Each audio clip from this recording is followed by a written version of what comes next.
quickly destroy the archaeotech engine. Nothing can be done hastily and prudently, Brother Barakiel. So answers an apothecary.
Warning!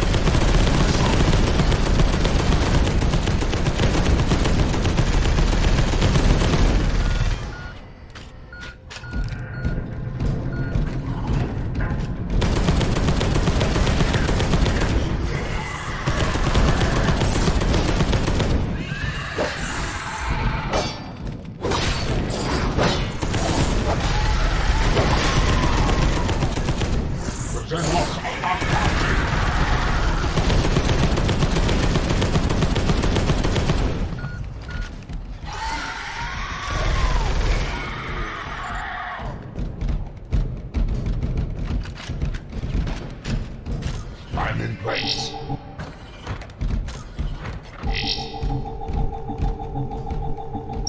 I am in place.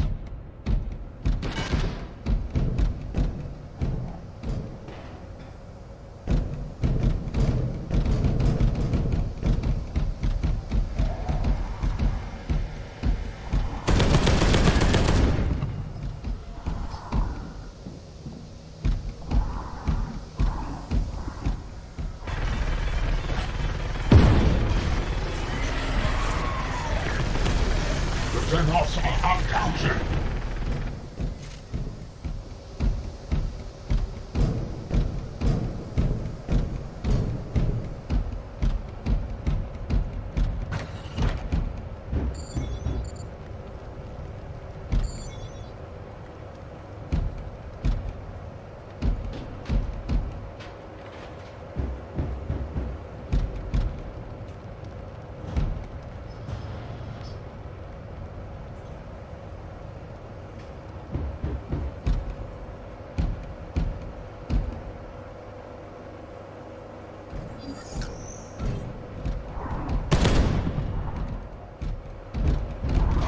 In position. Waypoint reached. All die.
Quickly destroy the Archaeotech engine.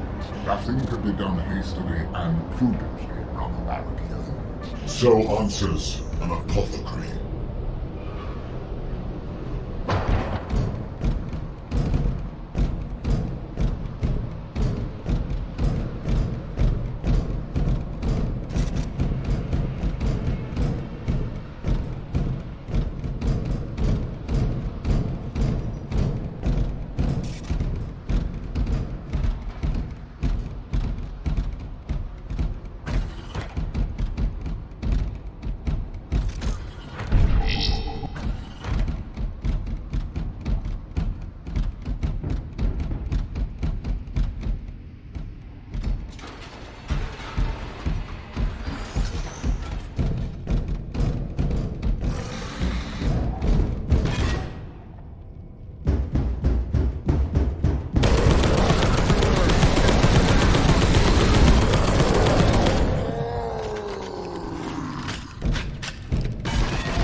Warning.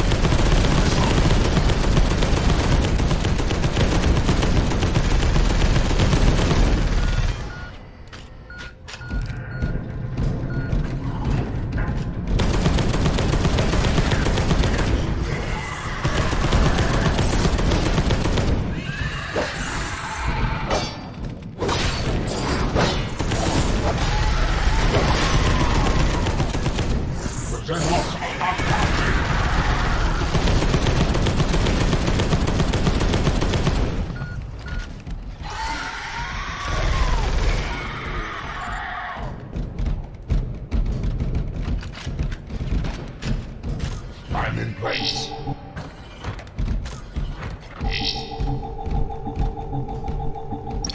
I am in place.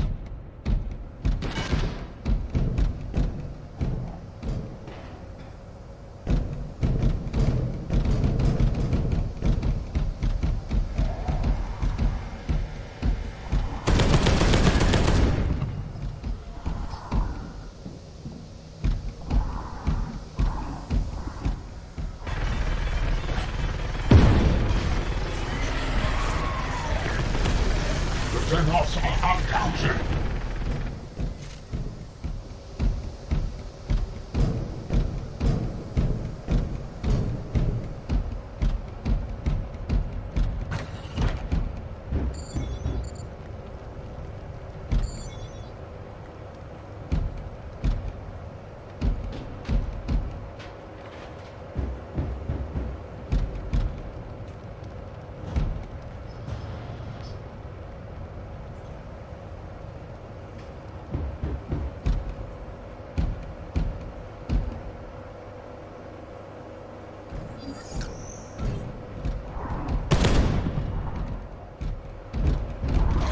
In position.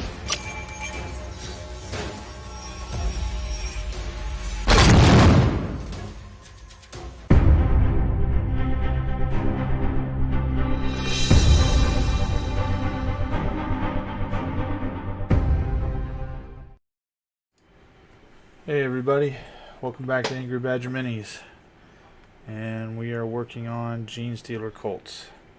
I've already been kind of hammering them out because there's a lot of them. I've got, oh gosh, how many is it? Let me see. I told a friend of mine, Slim. Let's see, maybe I can still find it. It's like 115 or something like that. Something crazy.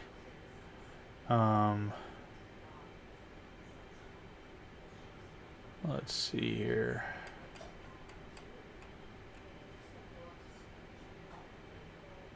I'm sorry, 110. We have 110 of them. And they come from the 2-box set, or, I'm sorry. So they come from the Death Watch Overkill box set. I don't know if you guys know what that is, but I'm going to try to get it in the camera.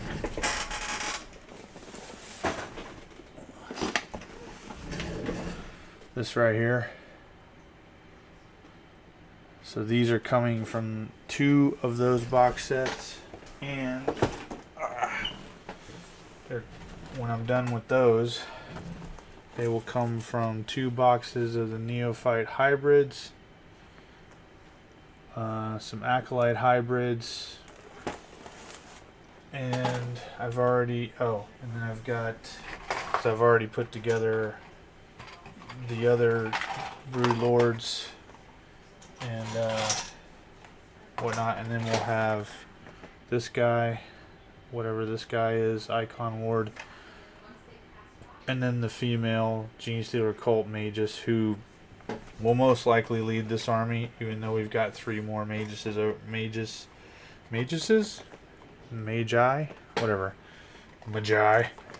all over there. We're also using, I have a bunch of these, and I've already made molds of these, the Sector Mechanicus bases for them.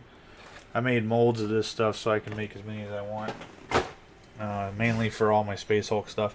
And that's the thing with this army, is this army was built for my Space Hulk, or I mean bought for my Space Hulk board.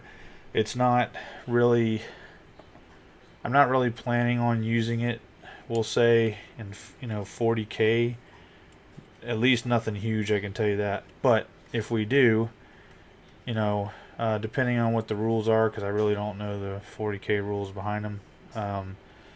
I know they can take some things. I don't have the rock grinder or whatever the heck it's called, and I don't know that I will ever buy it, just because I would probably only ever use it in 40K, and I'm not really planning on using these guys in 40K. What I was thinking was, or my thinking behind this was, that they could potentially take over chimeras and things like that,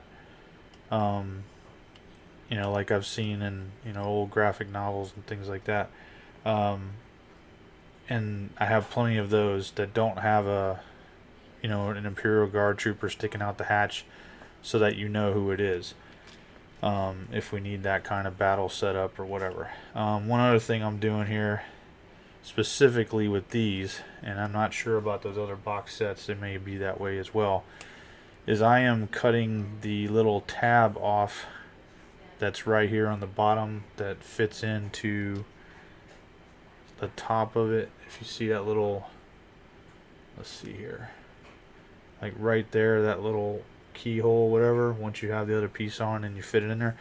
Reason being, almost every one of these models is, their body is turned like this, with their head facing left.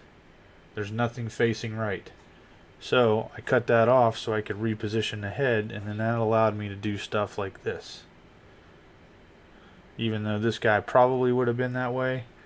Let's see, who's the guy that wasn't? This guy wasn't. This guy right here was supposed to be facing in the direction of his pistol. And instead I turned him the other way like that. And I think that came out. I mean, it's going to give, a more realistic look. My apologies. I'm trying to get away from the stupidity of the word diverse right now. I'm tired of hearing it. Just because it's just being essentially turned into an utter abortion. No pun intended. So yeah, we're putting these guys together, and when these guys are done, the only thing I've got left for anything Tyranid related is going to be the Genestealers inside of the 10 Space Hulk box sets that I own. I'm sorry, 8, not 10. And then that's it, man. I mean, we're done assembling all Tyranids, unless I come across some spare stuff out there, which I'm sure there's something floating around, some random Genestealer or Termagon or something that fell out of a box or something.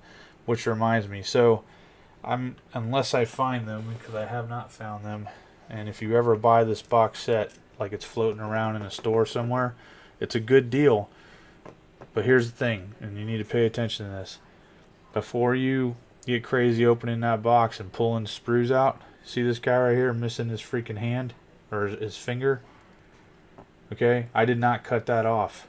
Both of them, the exact same finger, okay, is broke off, and it had to have broken off while it was in the box, because I mean it comes with two big giant sprues in there, and that's the only thing I can think of is that something snagged on or whatever and snapped it off, because this one is from a separate box of Magus and his acolytes, or whatever the heck you call it, familiars, that's what they are, and he had no problems at all. So just be aware of that. I mean, it's partly why we do this channel, is to outline to you some of the drawbacks, difficulties, and things like that. Anyway, so right now I'm just putting two of these guys together at a time, mainly because I needed my mouse at the moment, whereas I was putting them together four at a time. They're not hard to put together. These are literally just three pieces in a way, not exactly push fit. I mean, they are, you know, what am I trying to say? Gosh, I can't even think right now. There's no posing that you can really do except for the head by cutting that piece that I told you guys about,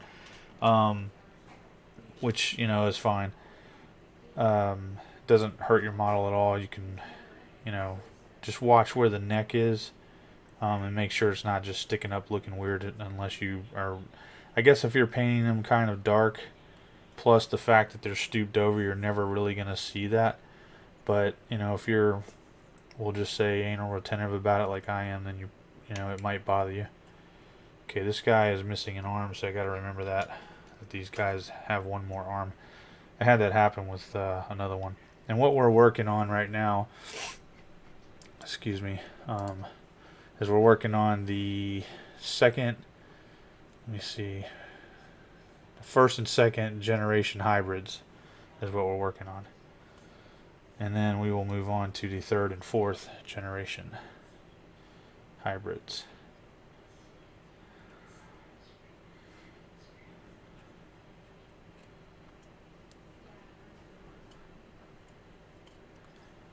And if you haven't had a chance yet, check out last night's stream. At minute mark 29:23, I believe, is when the action starts for the role-playing game stuff, instead of listening to us, you know, trying to iron out a few things, and just talking. That'll give you the mission statement, mission brief, and the start of the mission, you know, the whole thing, so at least you'll know what's going on, even if you don't watch the whole thing. Again, I'd like to say thank you to Slim and Lego for joining me in that game. It was really fun, even for me, you know, running it. And a lot of self-critique points I was able to garner from running that. And for those of you that aren't aware, that was my very first game master or dungeon master style playthrough of a RPG, and I've only ever played one RPG, and it was a one-shot with a really good friend of mine, and it was really fun. So I know there's plenty of people out there, you shouldn't be doing that unless you got years of experience or whatever. I know 40K, I know the 41st millennium, I know the universe, and you know, I know how to plan for things, which is what I did. And after the game is over, I kind of showed my players, you know, what I used to plan everything and how I drove the game for them, because I didn't just, you know, pull things out of thin air. It was, you know, everything was done in phase lines, and it was all about, you know, whatever they did, there was already a plan for that. And we even ran an NPC to give them just a little bit of extra firepower. I played it for a little bit. I mean, I wasn't talking or anything, and if you listen to the mission briefing, you'll understand why that NPC on the team was not talking. And they seemed to like it pretty well, so check it out if you're interested. I'd also like to send a thank you again to my new subscribers, because YouTube refuses to tell me that I have new subscribers, as well as Twitch does not let me know that. I guess maybe that's not a feature, I don't know. But I noticed that we're up to 50 followers on Twitch. Thank you very much. And we're at 173 subscribers on YouTube, which is pretty cool. And I also, I guess because I made it to 50, I don't know, or maybe it's the amount of videos. I haven't done it yet, but Twitch sent me this, it's a revenue something or other, if I want, a Twitch affiliate type thing or something. Yeah, Twitch affiliate. I need to read up on it. I don't really know anything about it. Maybe somebody's done a YouTube video on it. That'd be cool. Because I don't want to enter into anything that I don't fully understand. And if any of you guys have, any thoughts on it or whatever, by all means, share them. And if you don't mind, please drop a like if you're on YouTube, and a comment if you're watching this after the stream. Of course, it helps the algorithm and helps get things out there for people. Visit us on Discord. Doesn't cost you anything. And maybe you can join us next time we run an RPG, or if we're going to run some actual 40K on Tabletop Simulator, which would be the only requirement for that. I am tossing around the idea of doing Theater of the Mind RPG type stuff. It was just really cool last night to watch the models, or the character models move, what they were, trying to do. And while yes, the players didn't fully embrace the idea of stealth, and they paid for it in a lot of ways. They got through the mission, and through the one shot, and it was really good. At least they said that they had fun. So I'm actually looking forward to when I get around to painting these guys, because I know that they're going to be an integral part of bringing more life to my Space Hulk versus just Genestealers everywhere. Or my ability to run like underground, stuff.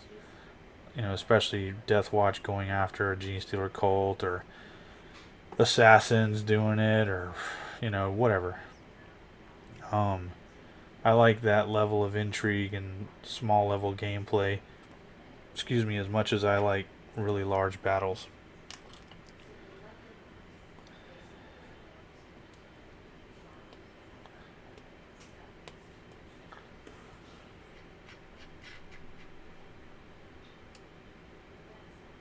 I just realized my music wasn't on anymore, and I was worried that my microphone wasn't on, but I guess it is on, so that's good. Anyway, what I was saying about these models is they're relatively simple to put together, and I have no reason to believe that the ones in the individual boxes are not as well. It's just, there's a lot of little pieces. I mean, these are small models. I mean, yeah, they're about the size of a normal firstborn Marine, but the pieces on them are very thin, very sharp, to be honest with you. I've already stuck myself, I don't even know how many times. And then, of course, the way that they are positioned on the sprue, even if you have a flat to flat cut, you're still not going to be able to get it flat to flat. It's just not going to happen. Or a flat back, set of cutters or clippers. And so you have to worry about, in some cases, maybe tearing the model too much, or like if you see this right here, how you've got that piece that I'm about to cut off sticking out. It's not a big deal. I mean, it's actually kind of flat there. Damn, I just stuck myself again with just the tip of the damn las pistol, or whatever this pistol is. I'm sure it's a las pistol. But I mean, there's many connection points that you've got to clean up. So I mean, if you don't want to, then don't do it. If you don't want to clean up mold lines, don't do that either. some of these guys I will definitely have to go back because they've got the mold line right down the freaking forehead, and it's very noticeable. Not something that I would be willing to overlook, I can tell you that. But all that, you know, in time. I was going to try and put these guys, I'm still trying to figure it out. Again, I thought I only had 60 of these guys, not 110. So I was going to try and put them on the same, in the same IKEA Detolf shelving unit as the Tyranids, but that is not going to happen. There are way too many. So what I plan on doing is, I don't know, I mean, I wanted to have all of my Space Hulk stuff separate from the Tyranids anyway, like all those Genestealers and whatnot. And so let's see, let me just do some quick math here. 8 times 22, that's 176 more Genestealers, not including the Brood Lords. There'll be 8 Brood Lords and 8 cats. I forget how many Terminators in there, maybe 10. So that's 80 Terminators. And even though they're all technically Blood Angels, I'm going to do my best to shave off or make it work so that they are different chapters. Shave off the blood tiers and stuff like that. And one way that I can do that is just by painting them into, you know, some kind of gemstone, not a, you know, necessarily a blood drop or whatever, you know what I mean? And that will help, because I would like to have, you know, at least 10 separate chapters for the Space Hulk of those models. I've already got, you know, a full-on Death Watch kill team of Terminators. We've got, I say kill team, I don't mean kill team in the terms of the game kill team. I mean, that's just what they were called long before kill team was a thing. Anyway, so we've got Death Watch Terminators. I've already got Space Hulk. I mean, I've got Terminators from the other legions, but the difference is that I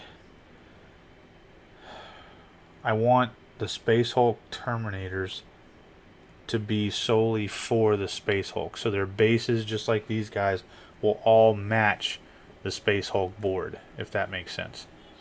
I mean, that's my theory, or what I'm thinking about in my head. That being said, I would like to have some Necrons and some Orcs and things like that as well. That would require me to replace their bases, and then those guys may or may not be part of the army as a whole. But considering how many I have of each, I probably don't need that many, you know, of each army. I mean of each faction. So it's not something, I mean, hell, I could probably just take, you know, 10 or 15 of each, and, you know, I mean, what, you know, and then just recycle them, if you will, as things get killed or whatever. So, all right. Oh, I didn't do these yet. Nope, definitely didn't do that. That was sharp. Let me put on some music for me. I've also been listening to Descent of Angels from the Horus Heresy. Finally getting through that. The Emperor has landed. He's had his discussion with his short discussion after the assassination attempt. Hopefully I'm not spoiling anything for anyone.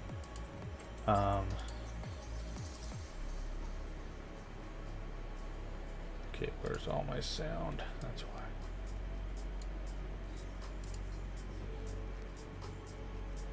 And that's about where I'm at. So I've read the book a long time ago, but now that I have it on audiobook, it's a lot better. And that's kind of what I was doing, putting these guys together, was just sitting there listening to the book. And I'm gonna go ahead and throw this out there. If you are part of my Discord, I'm going to be putting something on there that I think all of you might like that a friend of mine was able to find for me. And what it is, because I'm not paying $350 a book, it's all of the Horus Heresy Forge World books on PDF. And I have a link to where you can find that. So, if you would like to join my Discord or whatever, and you would like those, you will be able to find them. For however long they can be on there, I don't know, because, you know, obviously I'm putting this out there, and you could be a, that's our little driveway alarms, probably some deer going across it. There's a game, like literally a game trail that goes right across that thing. But I live on a lot of acreage, so we've got sensors everywhere, so we know what's going on the property. And we would, you know, that draws our attention, you know, and nobody's coming up right now, so I'm not too concerned about it. And this is usually what happens. We've got some deer that hang out there. But anyway, I'm sure that, you know, if there happened to be a GW rep listening to my video, which, you know, hey, welcome. I'm sure they would go there, see it, and then try to find a way to get it all taken down or something. So I'll be putting that up.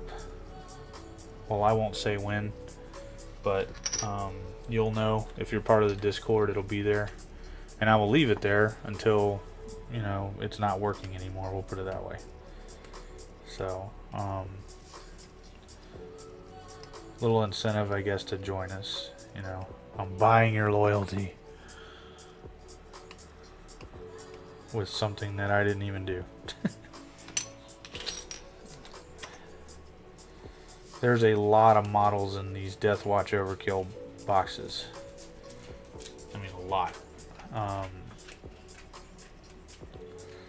Trying to remember how many's in each box. Lego Mix 2. Yo. What's up, Lego? Hey man, did you see that GIF that Slim put in the Discord chat of you guys? You know, like what you were like last night in the game. It's hilarious.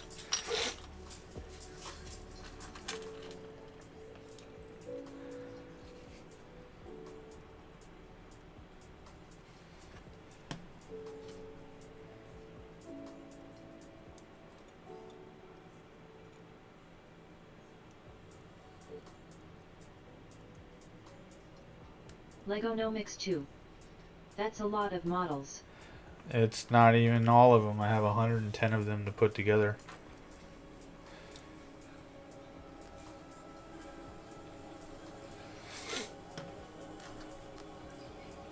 And I'm hopefully going to get them all done tonight. Lego No Mix 2.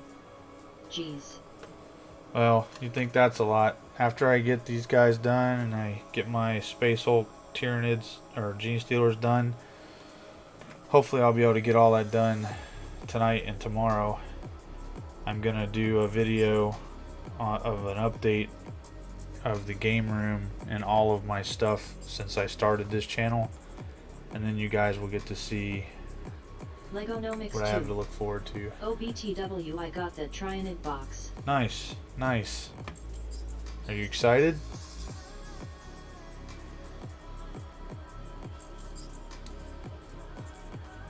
Lego No Mix 2. Very. What do your parents have to say? Are they like, what's this nonsense? Okay, why am I missing a head here? Hold on. Hold the phone. There's only 3 heads here too. I must have forgot to cut the heads off this last one. Lego No Mix 2. No? They were like, man, you need to save your money. Yep. It's definitely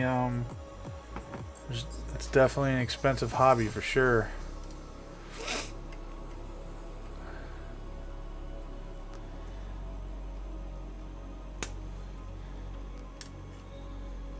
Where's the other one? There he is. Yeah, I guess I Lego didn't No cut him Mix off. 2. But I got it for 130 instead of 160. That's Lego awesome. No Mix 2. so that's good. Oh yeah, that's awesome, man. Where'd you get it from? The GW store or eBay or something like that?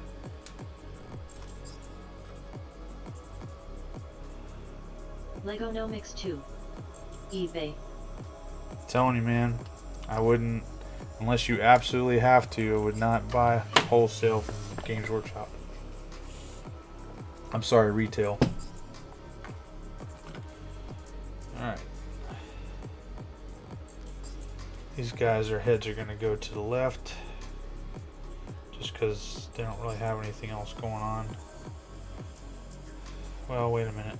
Left, left, left. Yeah, it's fine.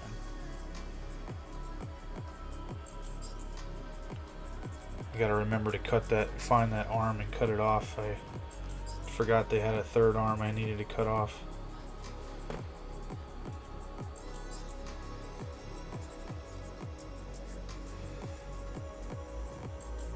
Oh man, must have got some glue on my finger somewhere. So did you tell anybody about the game last night?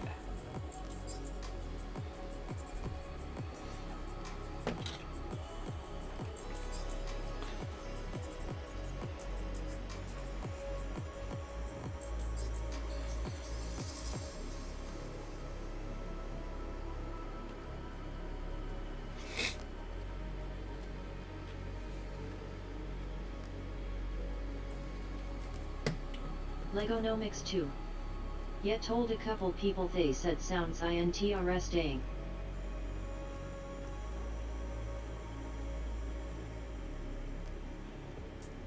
So how long have you been playing D&D or whatever, or any RPGs?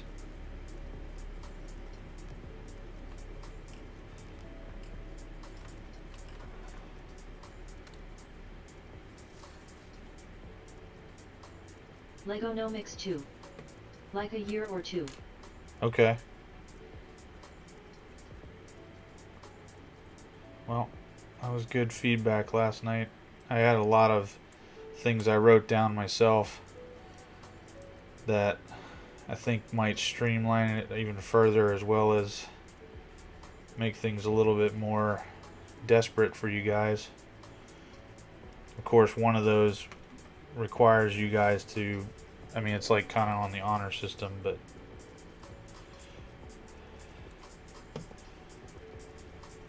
like where you're not looking at the whole board the whole time, you know?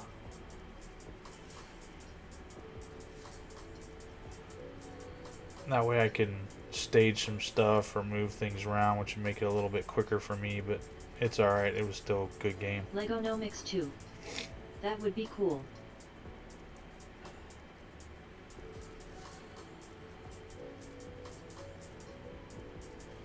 Alright, what's holding this guy up here? Something is amiss. Oh. There is a tiny little bit of something here. Yep.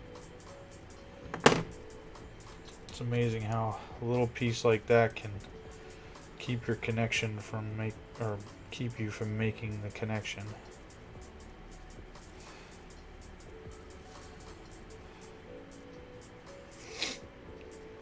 Let me hold that for a second.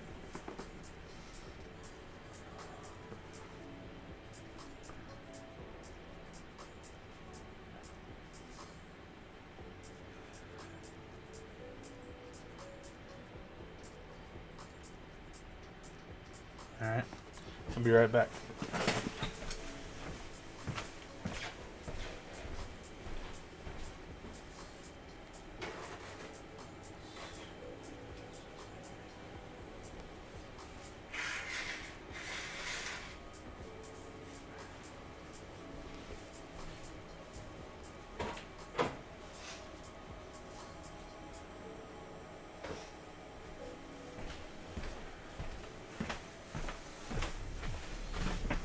Alright.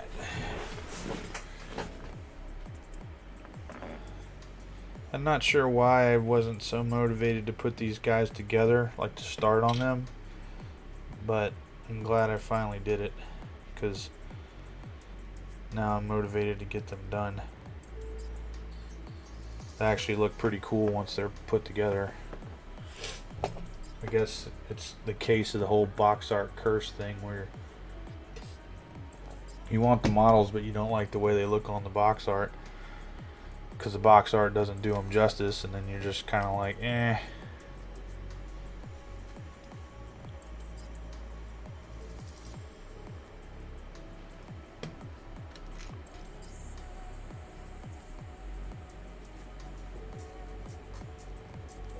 I'm gonna have to hold that one. In the meantime, what is that third arm? It is number 60. So we need to find that arm. 60, right there.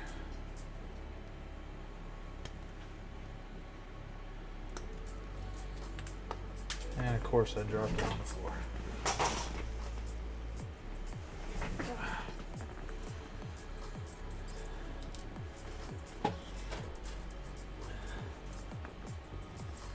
One thing I like to do is, I don't know if you've ever seen this Lego, is I like to set things up, including how I place my sprues that I'm not using at the time. Makes it easier for me to find things once I find the first one. And you'll see that when I go to do the next models. I'll cut out, I'll locate and cut out the first model and stage it all here, and then it helps me by looking at those pieces as I would be looking at them on the sprue. Instead of having to look for the numbers, I can just find what it looks like, and then it makes it so much faster. Won't really. Mix 2. What color scheme should I paint my Trionids after I get them? Well, I don't know, man. I mean, that's kind of eye of the beholder type stuff. I mean, what colors do you like?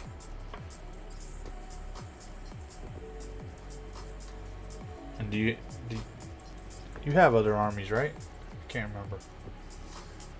I thought you had. Don't you have like a Contemptor Dreadnought? Or is that somebody else? Lego Mix 2. Yeah, Space Marines. Okay.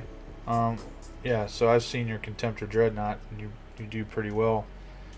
I guess the question would be, figure out what colors you like or don't like, sort that out, and then do you want a solid pattern, or do you want something broken up, I mean.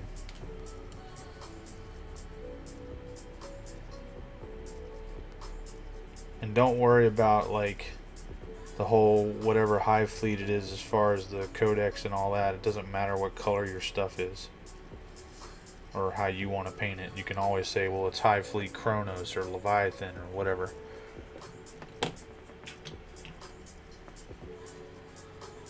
Even in a major tournament, they can't penalize you or say you're not something based on the color of the paint job. That would just be ridiculous.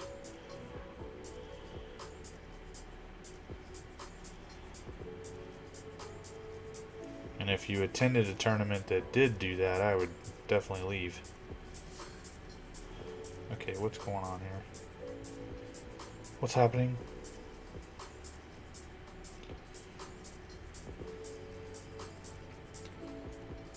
Okay, point is up. And this point is up. So I fought with one of these earlier on a different model. It's a pain. Just the way that they... I mean, it wouldn't matter if I had the model together or not. You just have to find a way to get in there in between the other arm.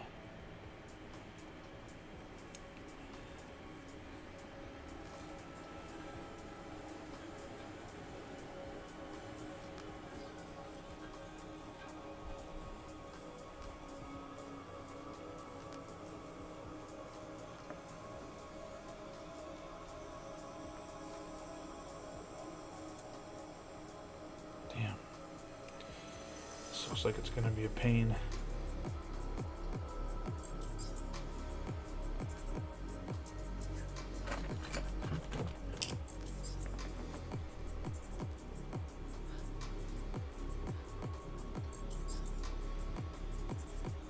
go.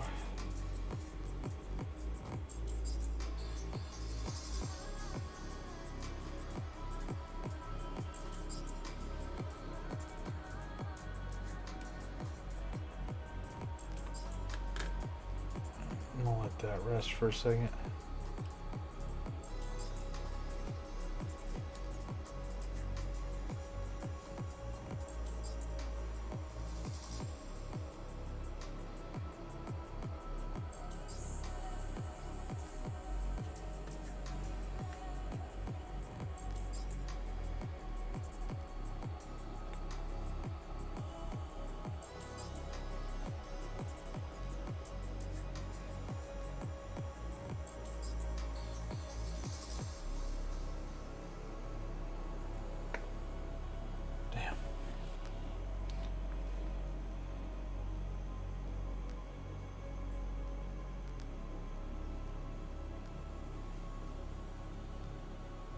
Legonomics 2.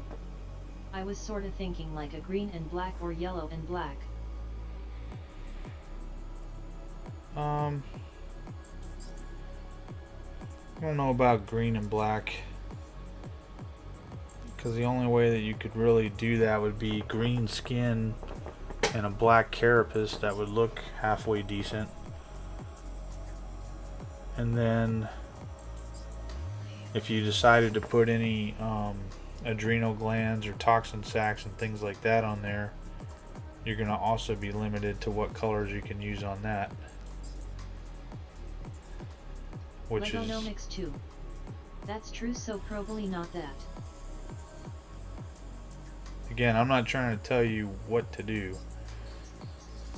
I'm just thinking, you know, if you did a black skin and a green carapace, well, the majority of your model is going to be hidden, you know, and all the attention's all going to be drawn to the chitin on the back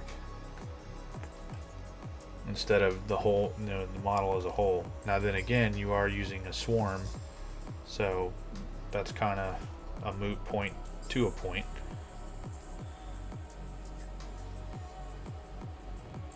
But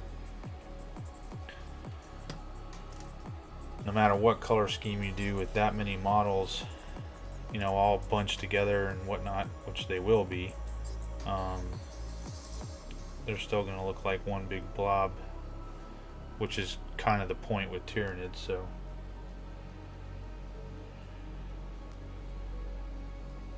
it's amazing how that one went on there easier.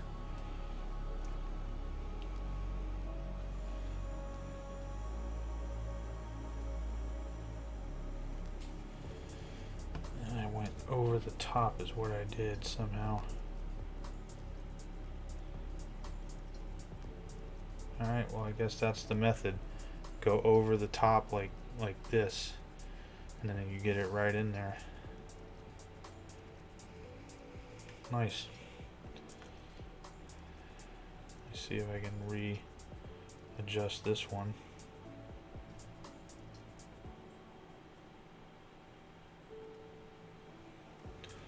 There's a lot of glue on there.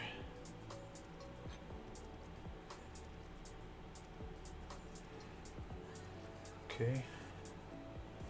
Alright, got those done, so I'm gonna let them dry for a little bit, get these heads put on, and then I'm gonna turn these heads to the right.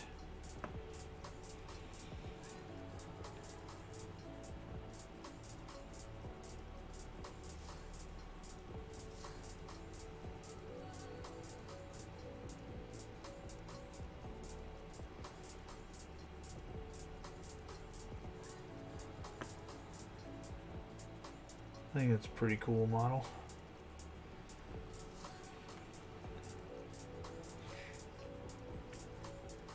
And I'll be most likely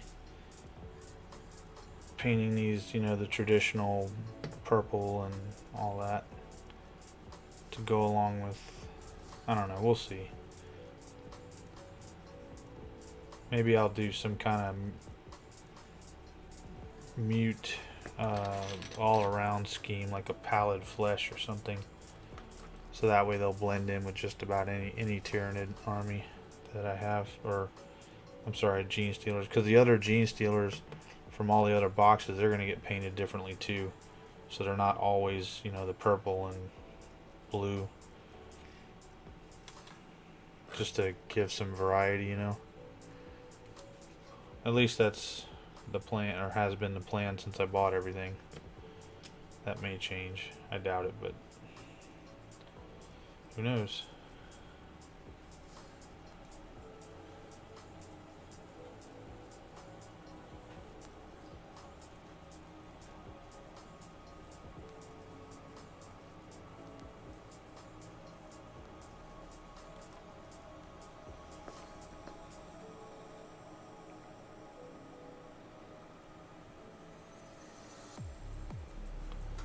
Okay. And again, as usual, just putting a little dab on there so we can remove them later. I may be lurking for a bit. Okay.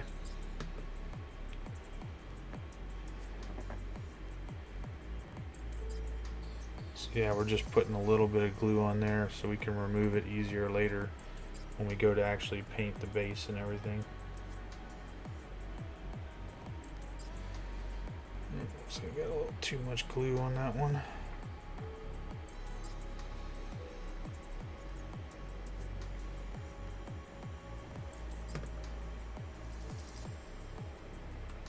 I'm going to share it with this guy.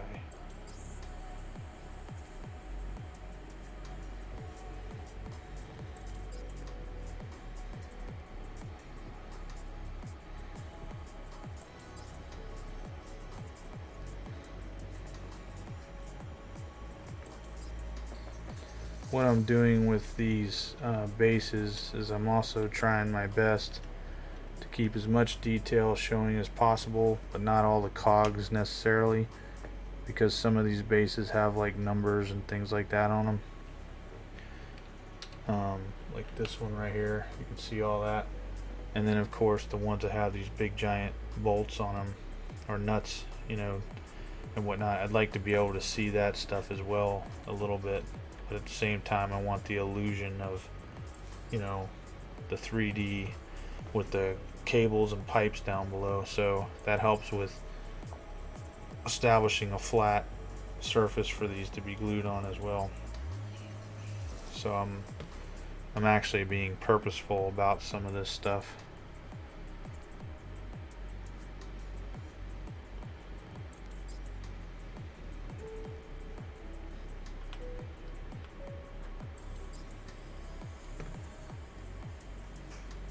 Like his head like that because I don't want to see the bottom of his neck, so I'm gonna have to tuck it back in a little bit.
Nope. Just popped this dude's head right off.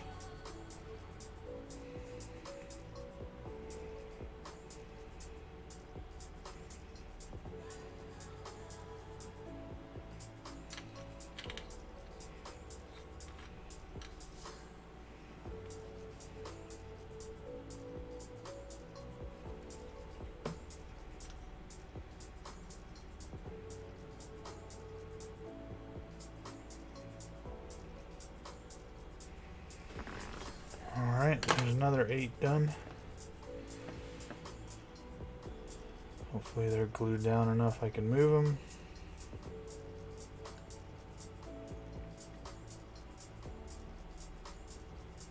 Or I mean, was that 8? Yeah, that was 8.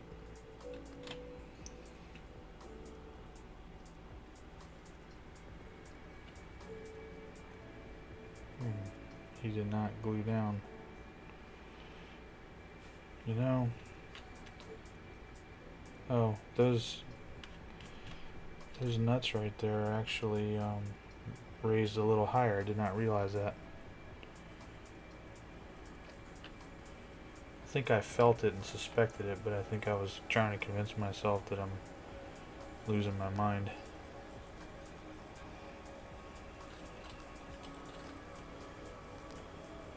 Okay.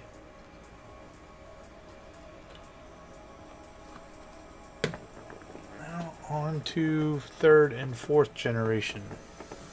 So this. Okay. So now you guys are going to see how I do this, because I'll be doing multiples here at once.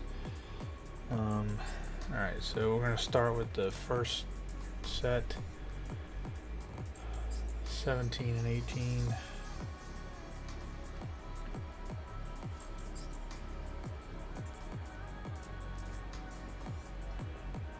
This is the part I can't stand, is trying to look for this stuff.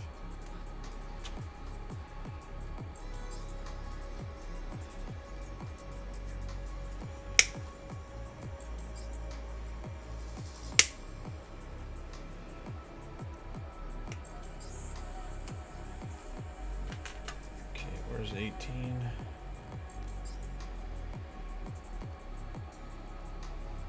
There's 18.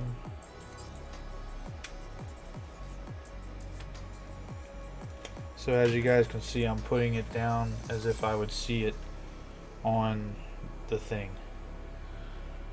And then we need 19 and 20. That looks like all there is. So I saw 19 around here somewhere. There it is. Monopose, that was the word I was looking for. And then we've got heads right here, so that'll be easy to find those. I'm going to go ahead and cut that little piece off like I was talking about, so I can position the head how I want it to be. Alright, and now we've got 1 of 4. So now, of that one. So now we're looking for the next guy, 22 and 21. Well, it's all right here next to each other.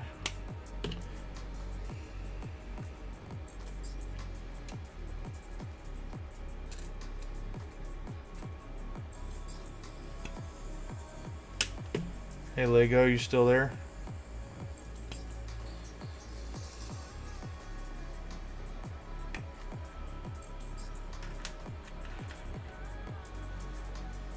Legonomics 2. Yeah, what's up? Did you get wings with your Hive Tyrant? Just out of curiosity. 24 and 23.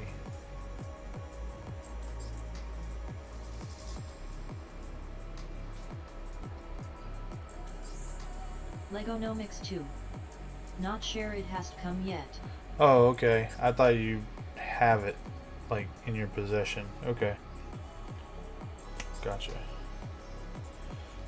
You may want to magnetize your Hive Tyrant, even if you don't have wings, into a Hive Tyrant and a Swarm Lord.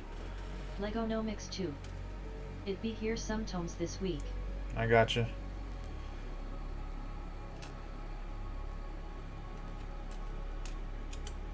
I just think that might be something you might want to do. Alright, and the head is number 24. Over here.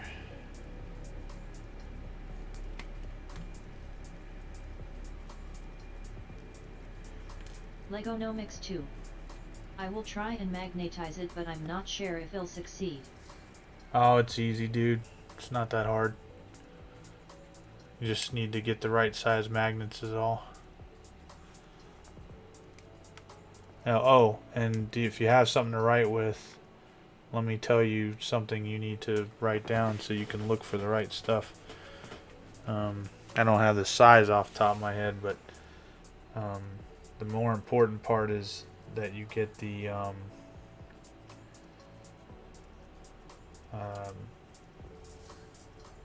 my gosh, I just lost my train of thought. N25 magnets, I believe it is. They're the stronger ones. And as in November. 26 and 25, where are you?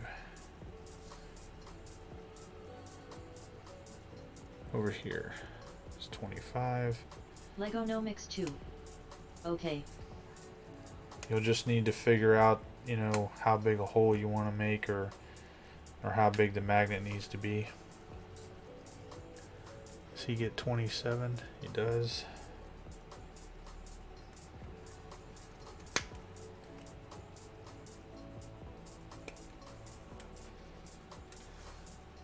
But since you only have one hive tyrant, I would definitely magnetize that.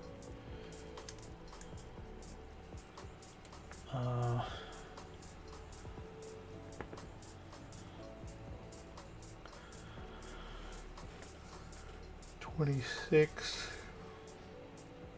over here. As you guys can see, this is kind of a pain.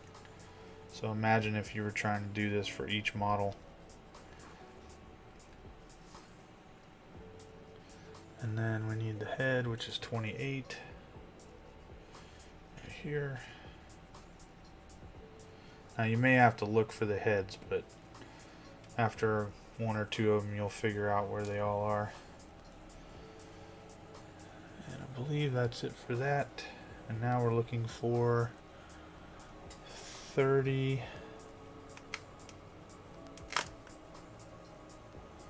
and 29. 29.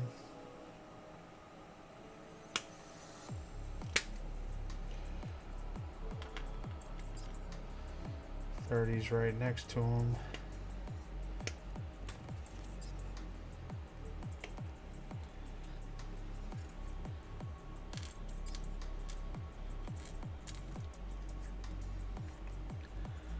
And then we need 31 and 32. 31.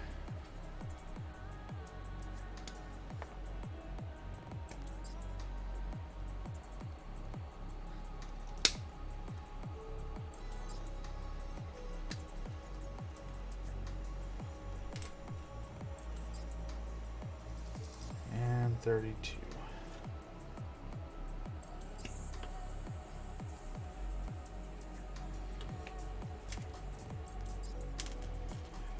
Alright, so that's it for that, and then there's 3 guys left on here, which will be done in the next round.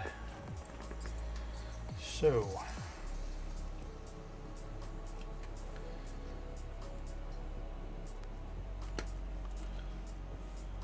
$26.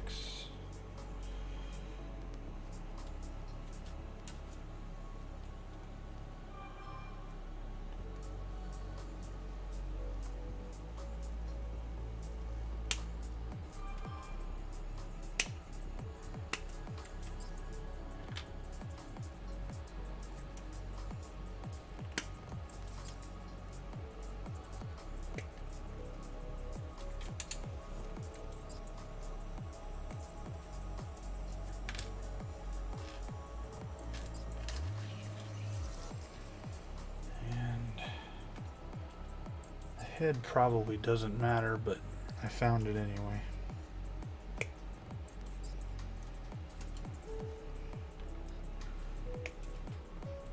What would make it easier by using the same head is if you decide to paint the same set of models, then, you know, everything, your brush strokes and everything will become muscle memory. Let's see here, where was I? Okay, so I know this one already goes over here.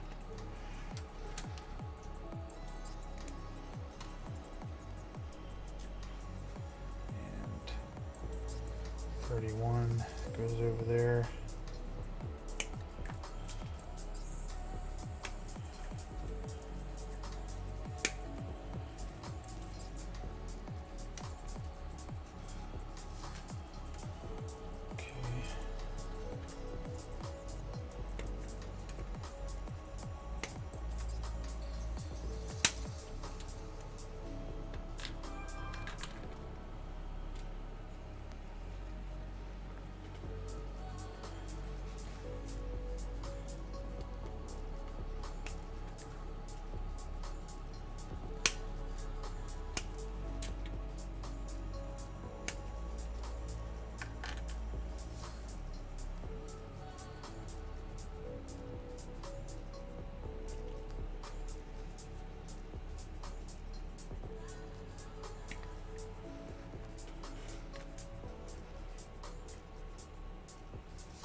for another gun.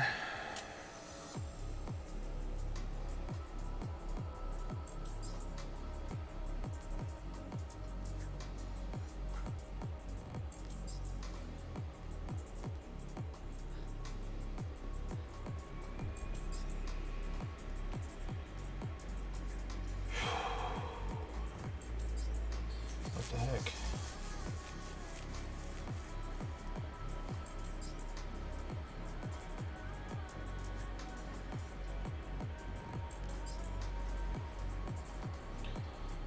Appear to be missing a gun.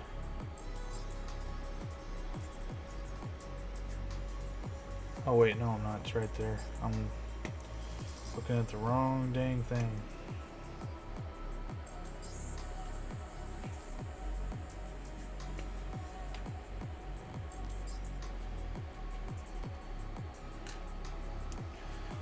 Okay.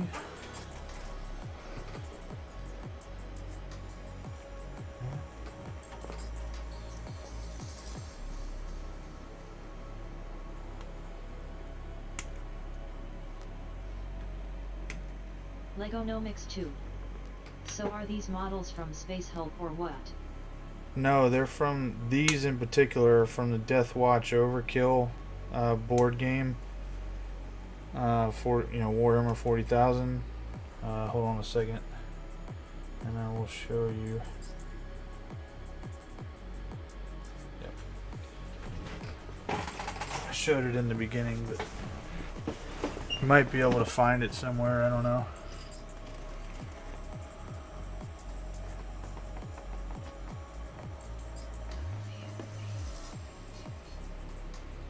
And it comes with these, it's a shiny box, so I apologize. Comes with Death Watch Marines and a bunch of Chaos, I mean, I'm sorry, Genestealer Cultists. Suffer not the alien to live. That's right. I literally only bought two sets. I only bought them for the Genestealer Cults and the Death Watch Marines. I didn't buy it for the game itself. Wasn't really, like, I don't know, they always seem to make those board games more complicated than they need to be. I might have to see if I can pick one up. Yeah, I don't know. I mean, it's been a while, so I don't know if you can or not. But if you can, and it's a reasonable price, I'd do it.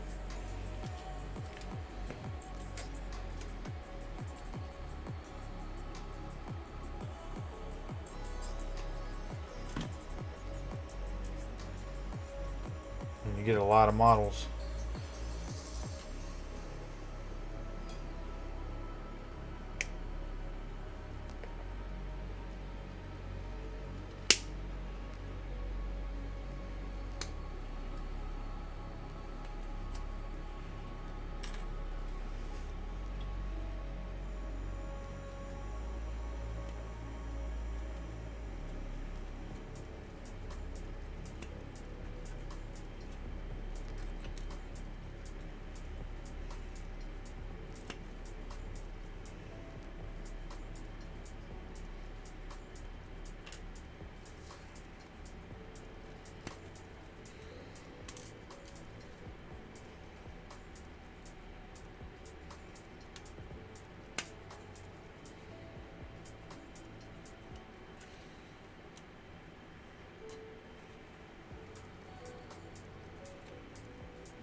Sorry, I didn't realize you guys couldn't see what I was doing over there.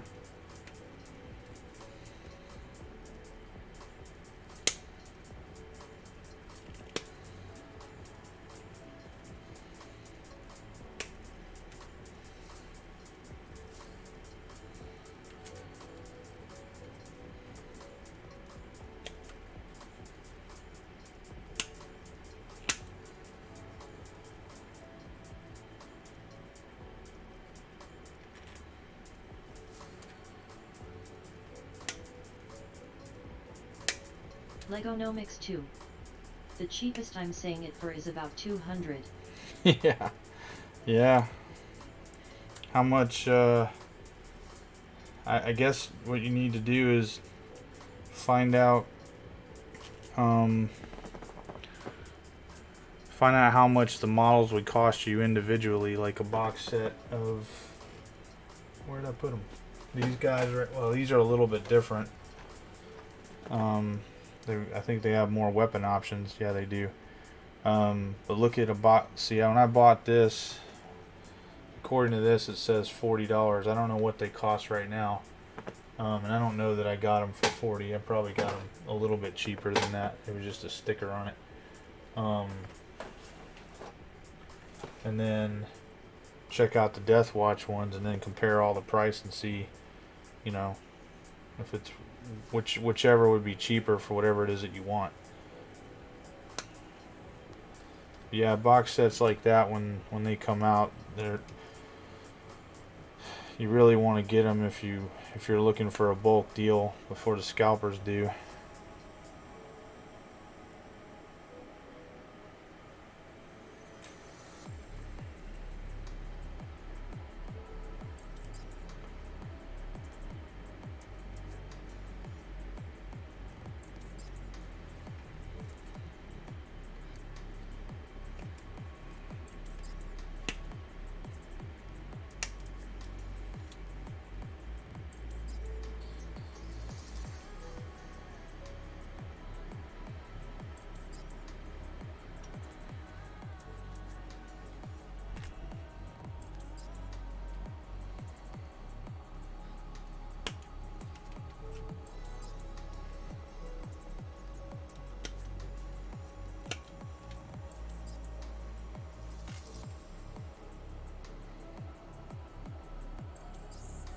Pretty sure that's it. 1, 2, 3. 1, 2, 3. 1, 2, 3. 1, 2, 3. Yep.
Lego no mix 2.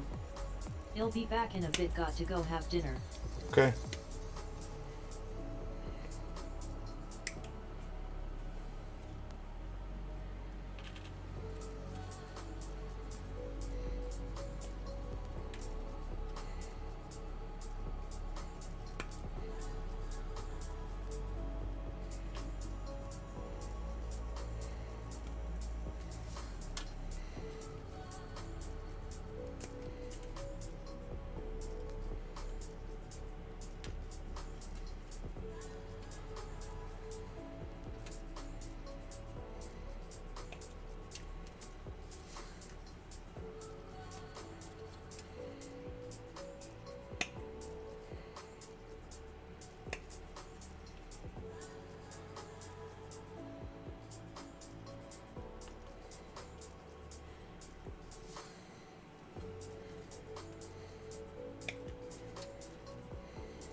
Except for cutting those.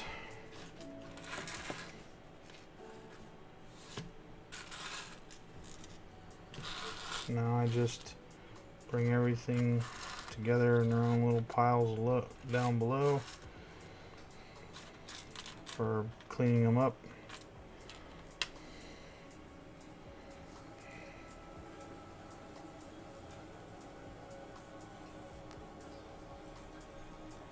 That way I can put them up here and out of the way.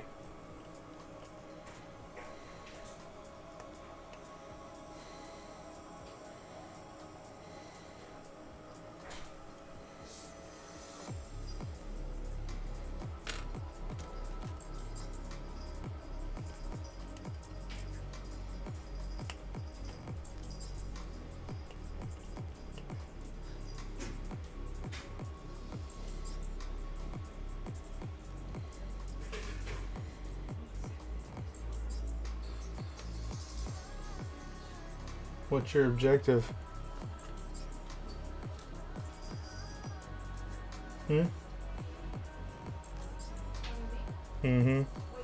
What's your objective? I'm just making a joke. That's my objective. There you go. Then I didn't do the dishes. I'll take care of it.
Alright, everybody, I'm back. Just had the mic muted for a little bit.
they put these points in the worst possible spot.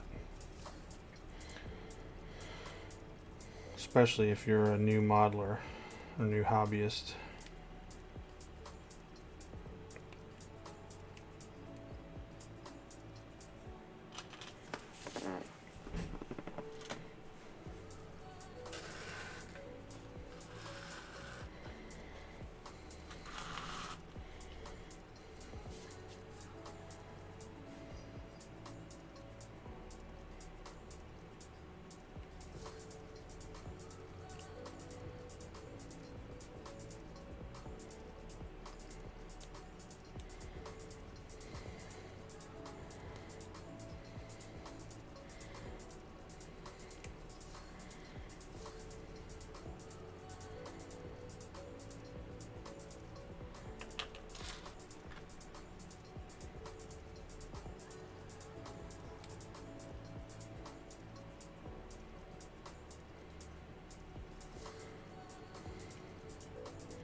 See, look at that. You put it right inside the recess there, so that you have this thing here and you've got to worry about cutting it off when you're trying to get that little bit of flashing off. You gotta really try to stay inside. That didn't work.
Whew.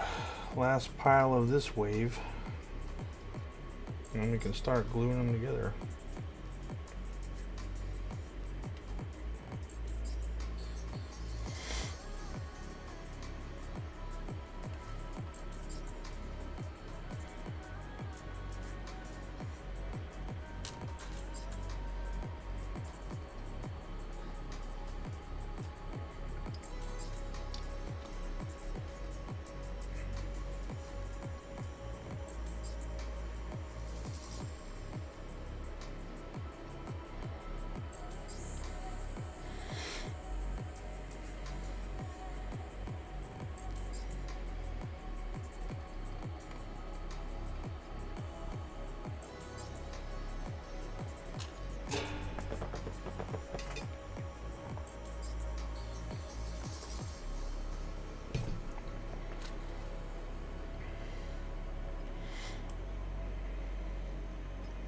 Red Bull gives you wings. I'm just kidding.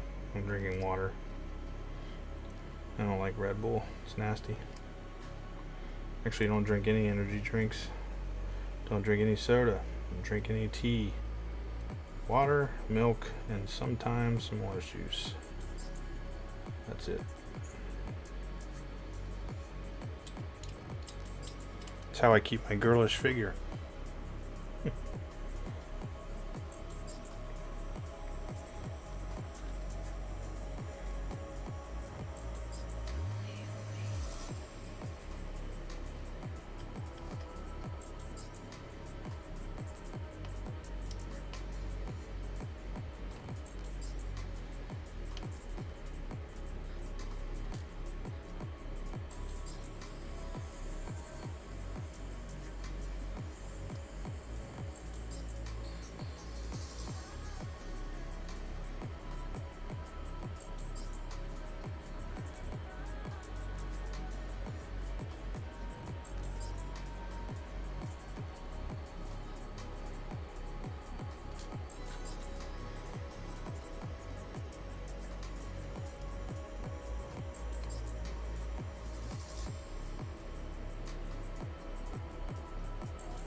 I think I feel a third arm growing. Just kidding.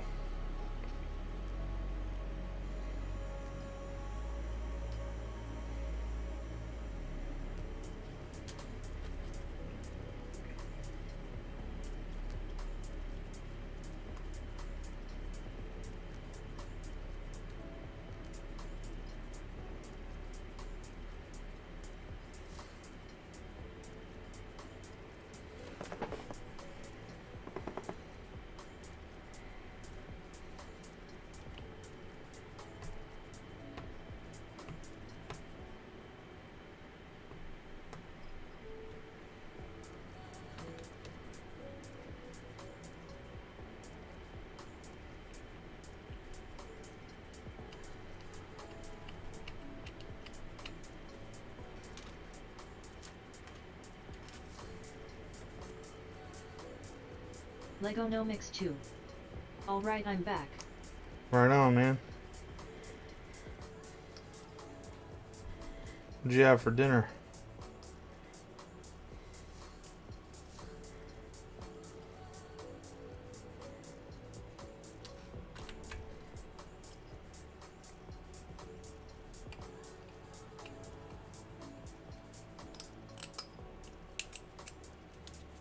Legonomics 2.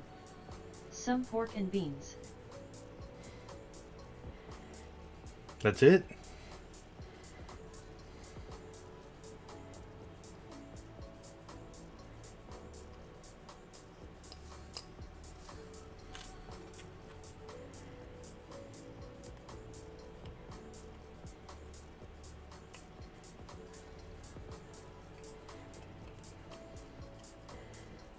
What'd you do? Open a can of Campbell's pork and beans and just eat it from the can, or what?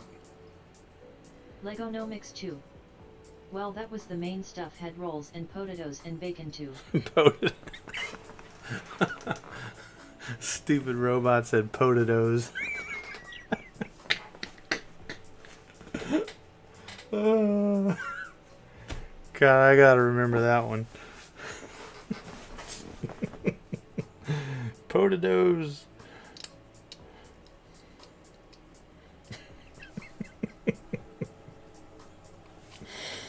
Oh man. And they say AI is gonna take over the world. Not like that, they're not. Ain't nobody want no potatoes. Oh my god. That reminds me of me talking to my wife today about the RPG game and what Slim had said on Discord, where he said you guys were the B team or something like that, or not even the B team. That's what he said. And my wife said, what are they, the Z team? And then she was like, well, what's their objective? And then she stopped for a minute, like the objective of the game, and she goes, why do I know that word, objective? Why am I talking like this? I said, because you married me. Hilarious.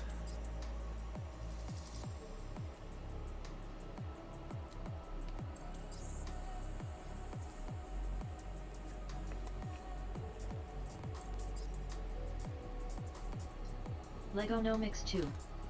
LOL. Potatoes.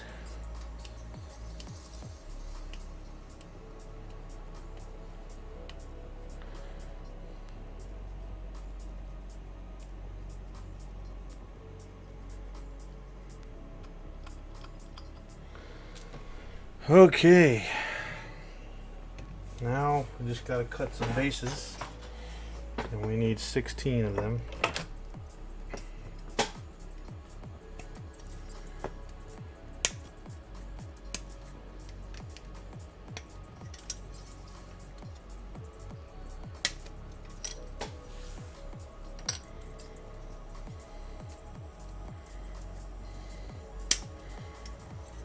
So what are you working on right now?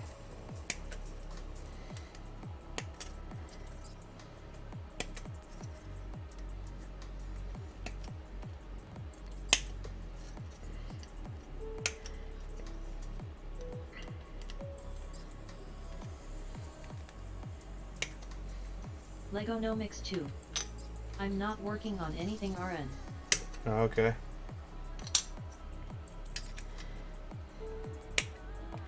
I almost didn't do any hobbying today, but I was like, you know what? I need to start on this army and I need to get it done so I can move on.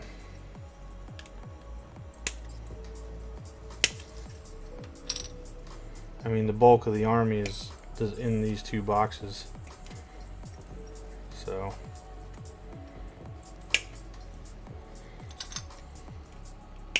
Lego No Mix 2. After these, what's next? you mean after the Genestealer cult?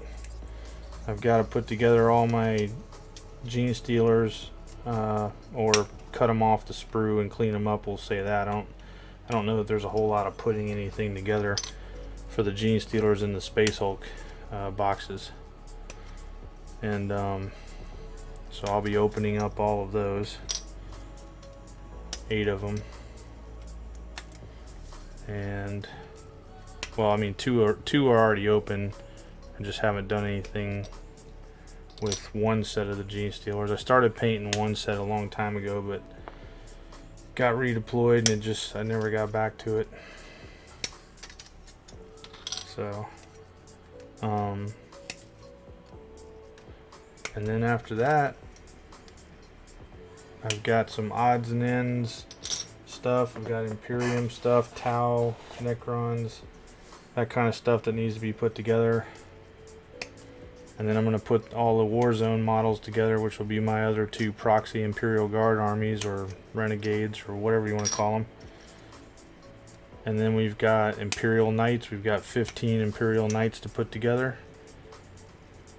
And then the choice is, do I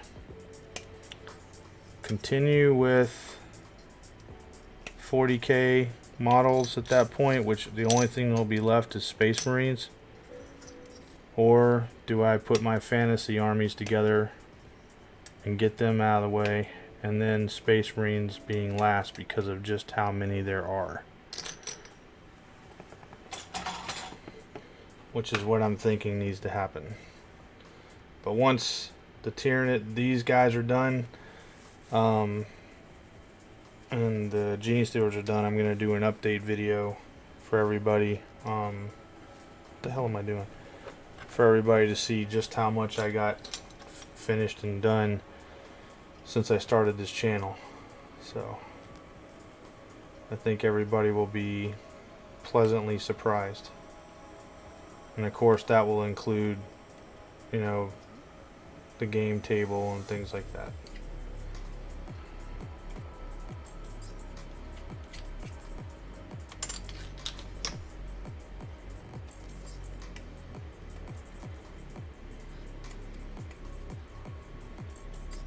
Oh wait, I can't even go to fantasy yet because I still gotta put together all my Adeptus Titanicus stuff.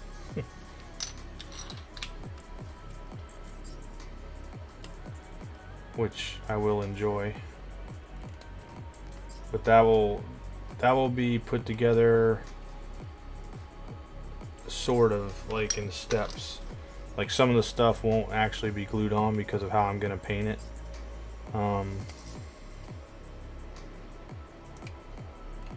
Legonomics 2. You have too much stuff. What? How can you say that? How can you say that to me? That's hurtful. Potados. That's your new nickname, Potados.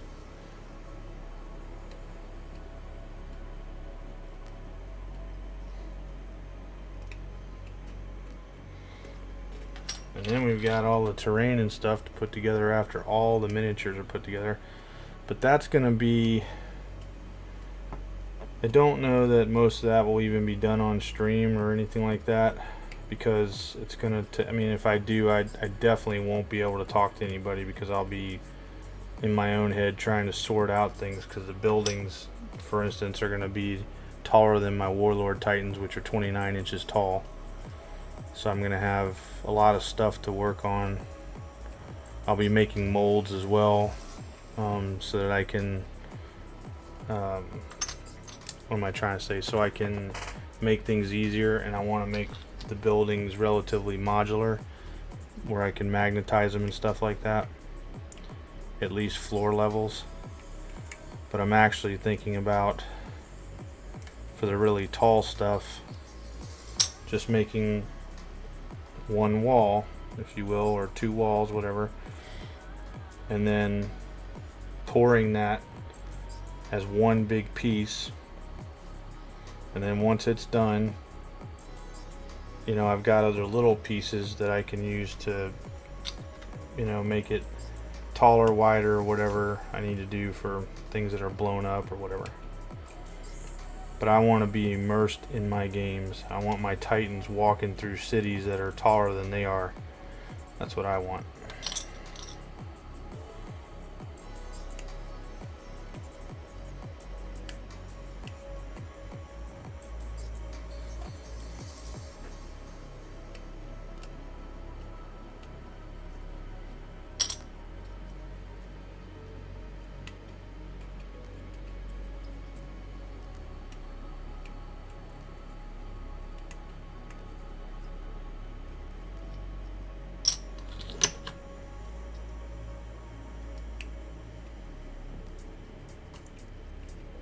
So do you have a gaming club or store around where you're at, Lego? I may have asked you this before, but I can't remember.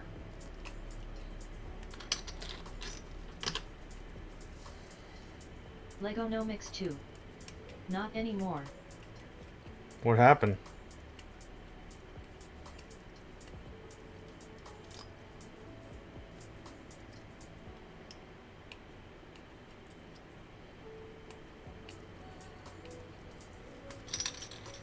Legonomics 2. The gaming store shut down a couple weeks back. I have no clue why. So who are you gonna play with your models? I'm assuming you've got friends from there, maybe?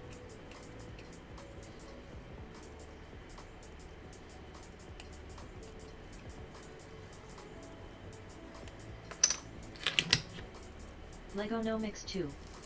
Not really. Sounds like you, Slim, and I are all in the same boat. He lives in Alabama somewhere. I live in Virginia. So that ain't happening.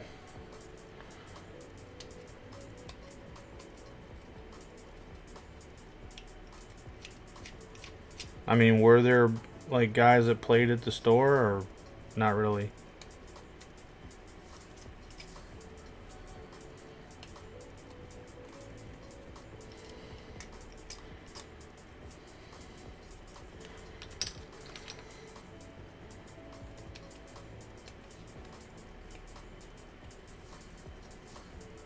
Legonomics 2. Not really, it was mainly Magic the Gathering and D&D. Yeah, I think this hobby is just too darn expensive for most people. And Games Workshop just either doesn't care, or they're trying to get as much money as they can before they decide, alright, we're done being Games Workshop, we're out of here. I just have that feeling in my head like that's coming after 10th edition sometime. I don't have anything to base it off of. I just think it's coming. You can't keep raising prices like this, you know. I don't see it.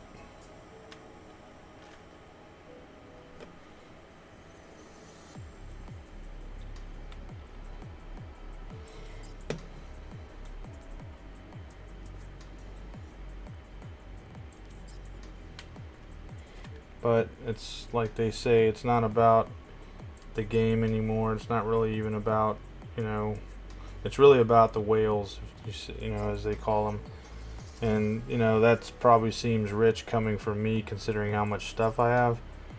But I didn't buy all this stuff at once or anything like that. I bought it bits and pieces at a time over decades. You know, and if I hadn't, shoot, man, there's no way I could afford to have what I have now. I don't think. I mean, it's just crazy how much stuff costs. I mean, when I got into this hobby, a box of Space Marines was $25 for 10. What are they now, 60? Something like that? Can't even... No one would ever be able to rationalize that to me. Not when the plastic doesn't cost that much. Yes, the box art and stuff like that costs more, and the boxes cost more, or whatever. But you're still making record profits after everything.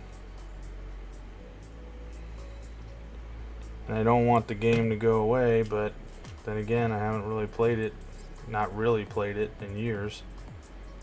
And it's just things like one-page rules, making up my own stuff where it's easy, you know, easier for, you know, my wife or whoever to pick up if they chose to play. You know, playing with you guys, you know, last night was really awesome. I mean, none of that is Games Workshop, if you will. Even though, yes, technically there's a tie to it. You wouldn't know Warhammer unless they existed. You're right, but not Games Workshop as it is today.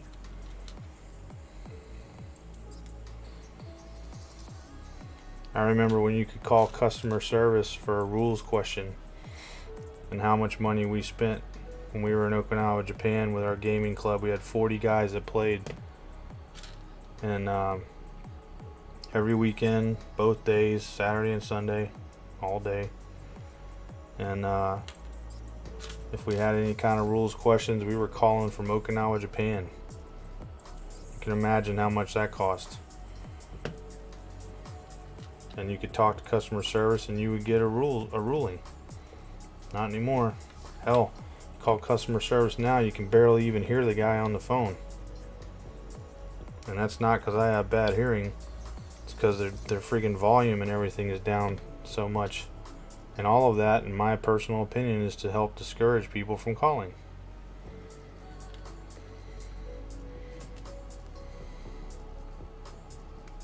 I missed that one.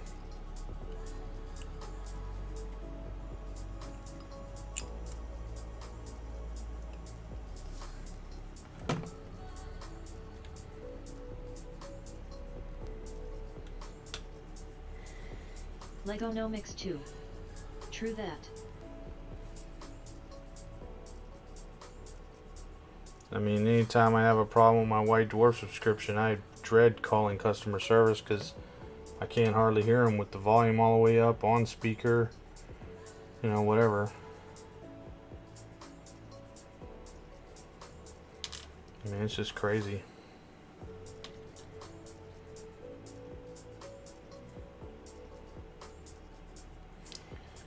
I don't like the way, I mean, it's monopose anyway, so why the hell did you give me these extra parts like this? It's ridiculous. That looks like I mean, it's a las gun, but it looks like a damn shotgun.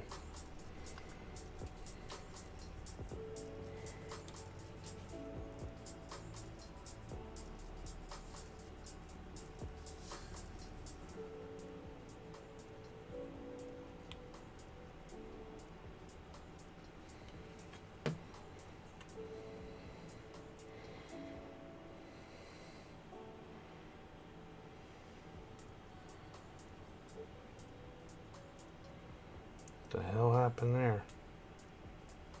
Somehow I got glue where it didn't belong.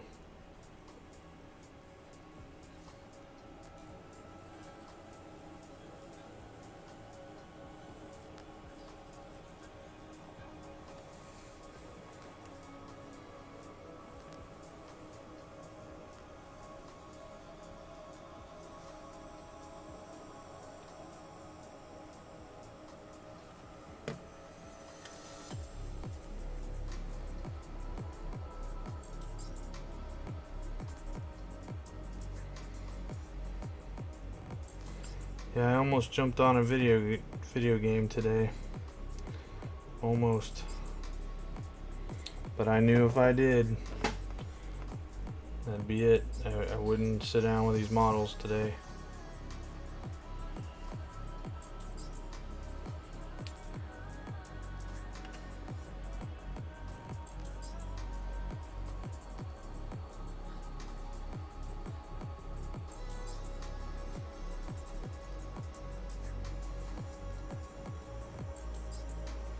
Why is there a gap there?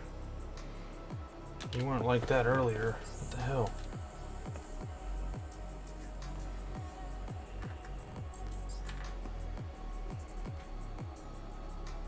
Probably because of this key right here. Probably pried it open or something. That's what I'm thinking.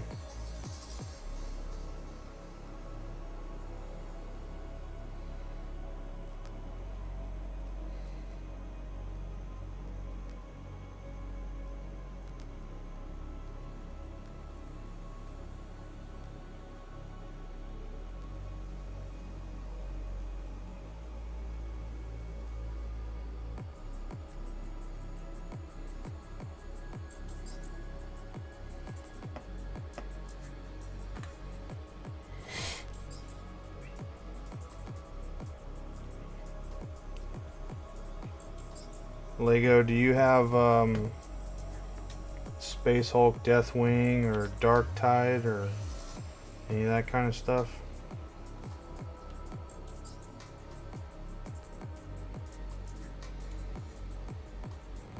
Legonomics 2. No, sadly. Myself and Slim have Deathwing. I don't know if you're ever interested in getting it, but and I have Dark Tide as well. I just haven't played it in forever because I was waiting on all the patches and stuff. I have a maxed out veteran, and I was working on my Psyker, but then I ran into some dumbasses on there that wanted to gatekeep and be little assholes, so I stopped playing after that.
I am craving something I haven't had in a long time.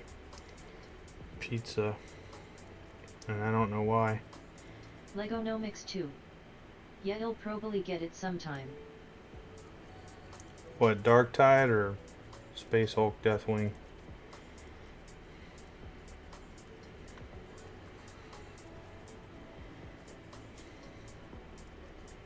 Legonomics 2. Deathwing. I like it. I like going after all the Genestealers and Genestealer cults. The Dark Tide's okay as well, but it's completely multiplayer based. There's no single player campaign or anything like that, and you can't exactly play by yourself that I'm aware of. But maybe they changed all that. Plus I just want to be a Space Marine in Terminator armor and dark places and scary things.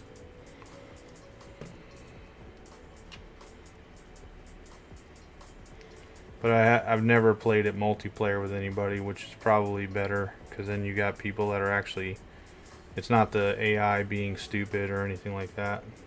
That's what, I mean, a lot of people didn't like that in the single player.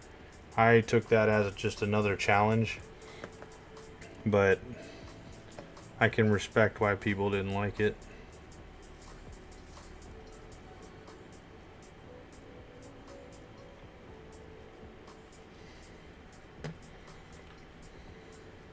I know one thing, from all the games in the past I played, it is absolutely the best Space Hulk video game that I've ever played.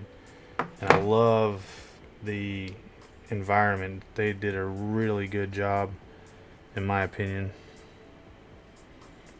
Like, if you've ever seen the beginning of my streams, that's just, you know, recording.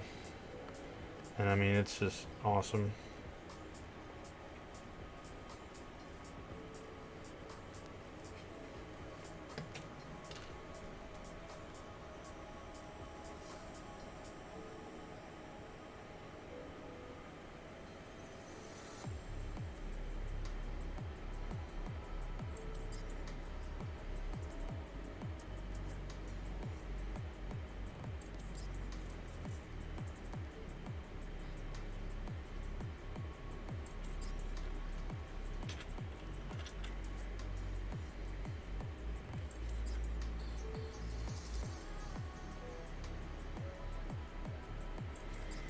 This is tedious, but it's going to be worth it.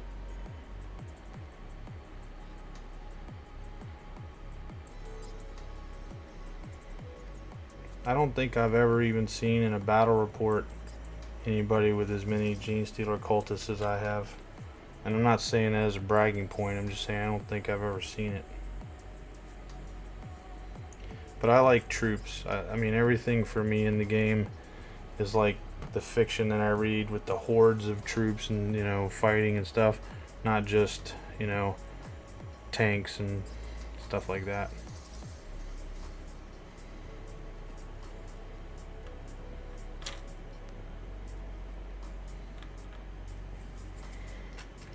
Oh, we're getting there.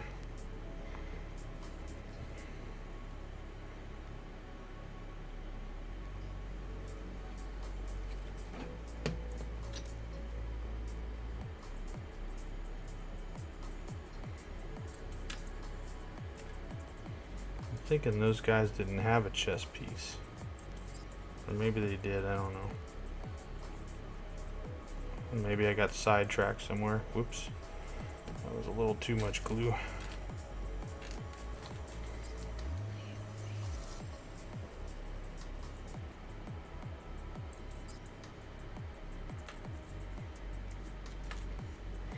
One thing's for certain, their chess pieces, and we'll just, whatever you want to call this that they're wearing, it reminds me of two things. One, either a corset like the Sisters of Battle armor looks like, or it looks like something out of the first movie, like the original movie Dune with the Harkonnens. And I'm probably not too far off saying that part.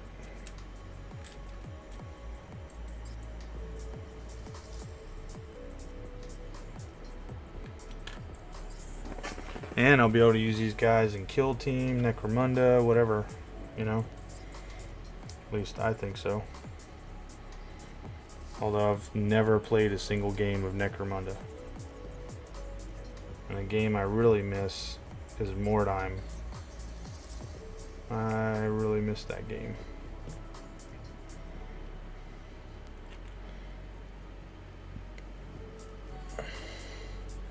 Damn, I forgot I still got all my epic stuff to put together in my Battlefleet Gothic fleets. That just popped in my head. Okay, what's going on here? Why are you not working like you should?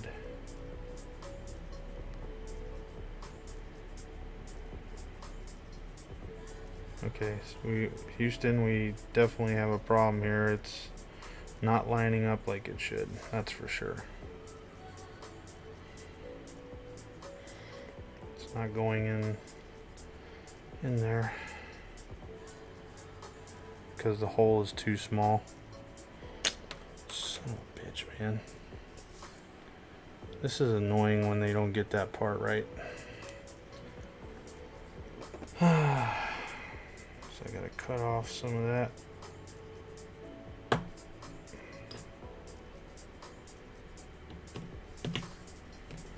And hopefully that was the right side to cut.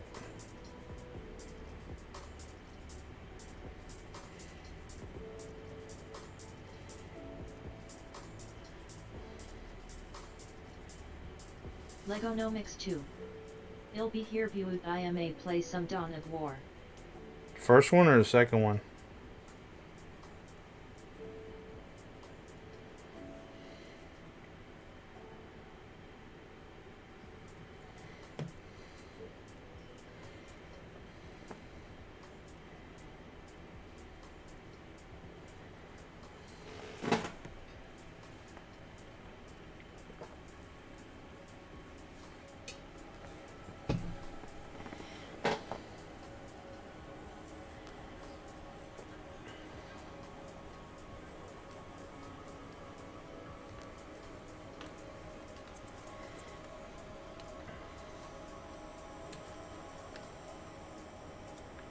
Try to dry fit this one first.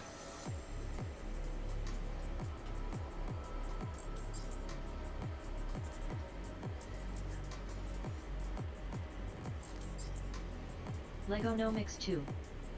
First. My man, my man. I wonder if that's something is it on Steam for you, or I wonder if that's something we might be able to play against each other someday.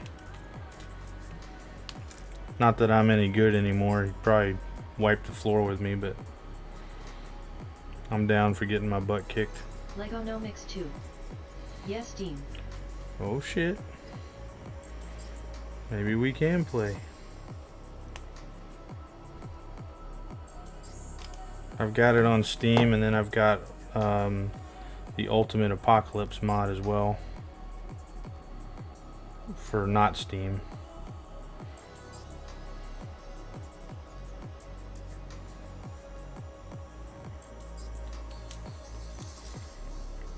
And I have Dawn of War 2. I own Dawn of War 3, but I played it once and I was like, this is stupid. And then I read all the reviews.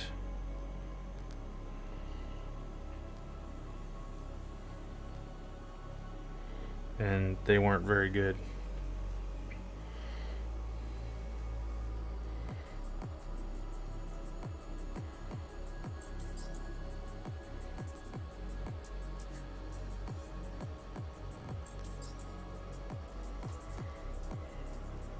I almost think Dawn of War 3 was my last pre-order game. The last game I ever pre-ordered. I think it burned me that bad. I was just like, I'm never doing this again. But I might be wrong, I can't remember.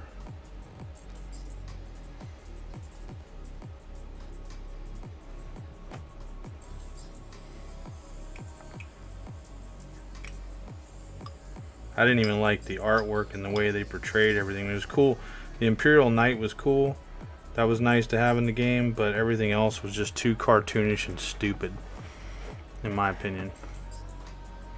And the only thing I didn't really like about Dawn of War 2 was the movement of the Space Marines was just so slow. I mean, I guess you could make an argument for, well, they're supposed to be heavy and blah blah blah, but that's not, they don't move slow. That's just how heavy they are. I mean, don't get me wrong, it was a good game and all, but I missed the mass army building, which was the whole point of Dawn of War 1. And yeah, basically all of that. So yeah, we just need to cut all these off.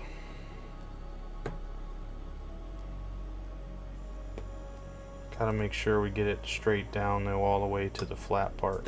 Otherwise you're still gonna have the same damn problem.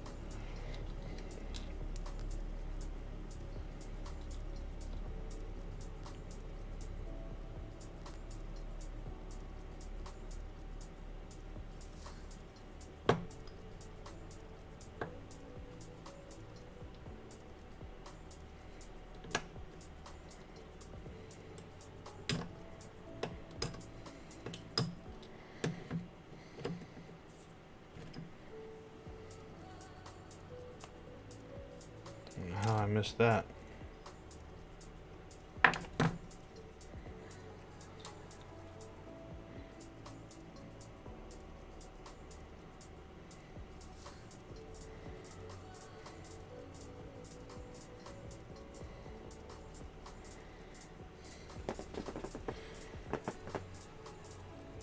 Painted plastic origami.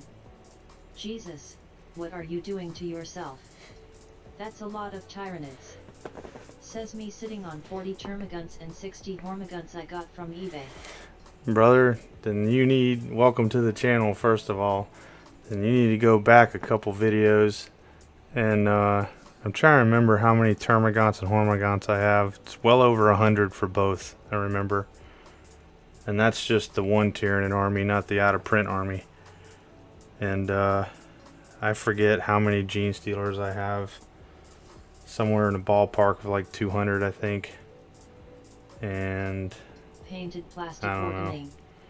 Haha, it was an ill-fated eBay bid. Oh yeah? Tell me about it. Like, tell me what happened. I'm interested in this for sure.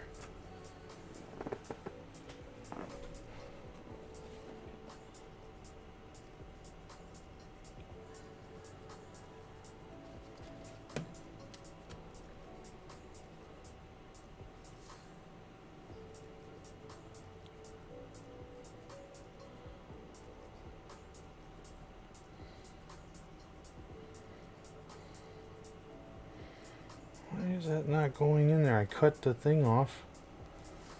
What the hell? Get your ass in there.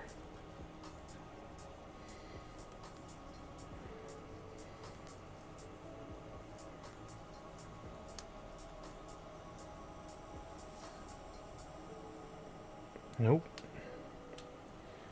I don't know what the problem is. I have to cut some of that off or something.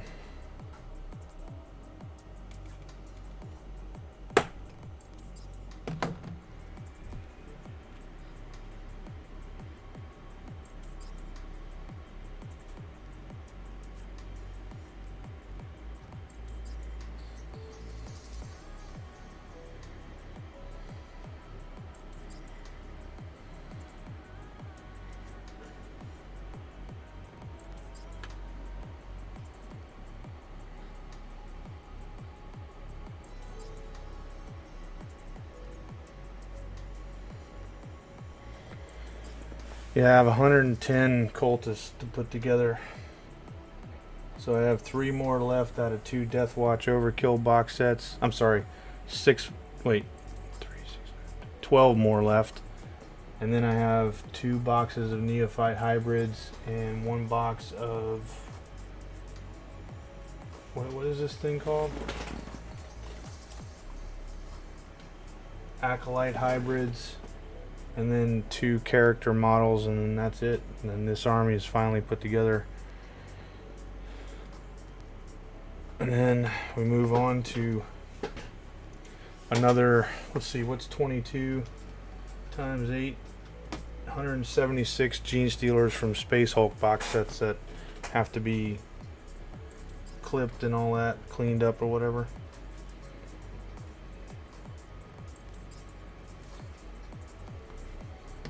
Okay, I want these guys with their heads facing to the right.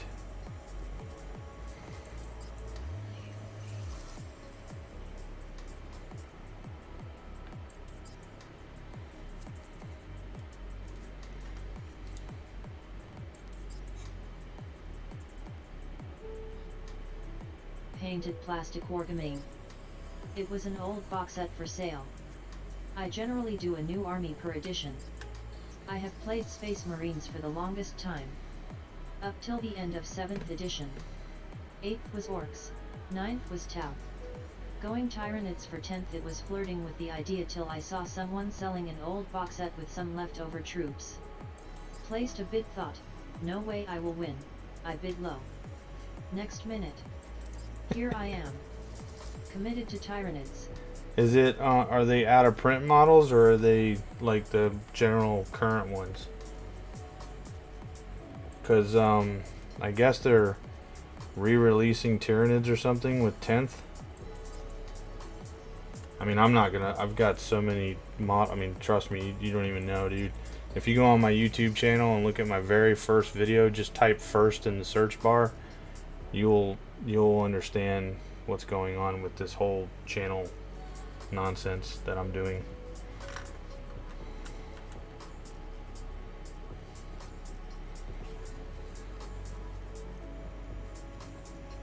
But if they're out of print ones, that's pretty cool. I'm probably never gonna get rid of my out of print army. Painted plastic Wargaming. It was the Tyranid Swarm box for the end of 7th, I think. Oh, is it, hold on, because I believe I just put that together. Let me grab it real quick.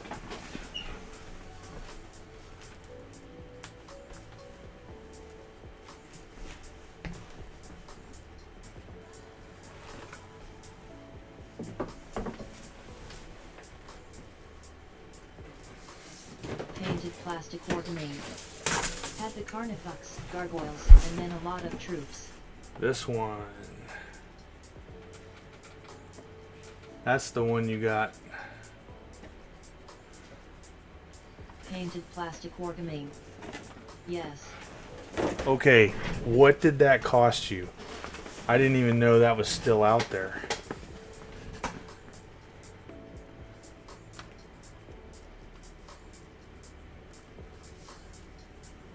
Painted plastic Wargaming. Plus a few extra boxes of Hormiguns. Uh-huh. How much was all that?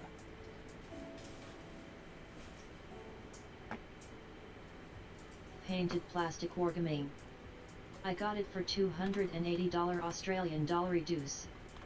Painted plastic Wargaming. Which is a good deal. Hell yeah, it is. I wonder what it would have been US. Had to be cheaper than 280, I would imagine.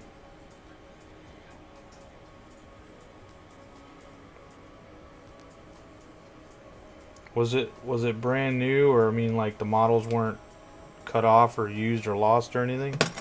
Ugh, I just killed that guy. Painted plastic Wargaming. All on the sprue. Oh my gosh, dude. You know what? It's probably a good thing I didn't know it was out there. I don't even have room for stuff like that right now. These guys right here, I'm going to be struggling to make sure that if I can even get them to fit in the same... I don't know, with 32 millimeter bases, I don't know if I can get them all to fit in the same cabinet. Probably not. These guys are going to be looking straight forward. Because they're kind of running or walking forward.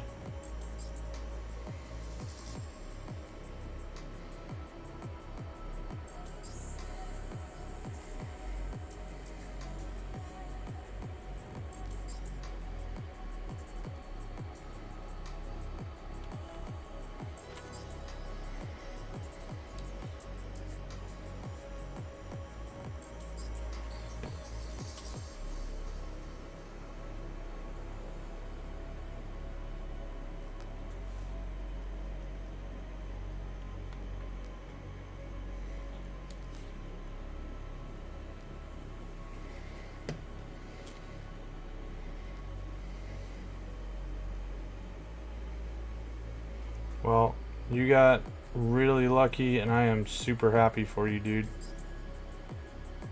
That's a legit army for a legit price. I mean, even with the extra Hormagaunts or whatever.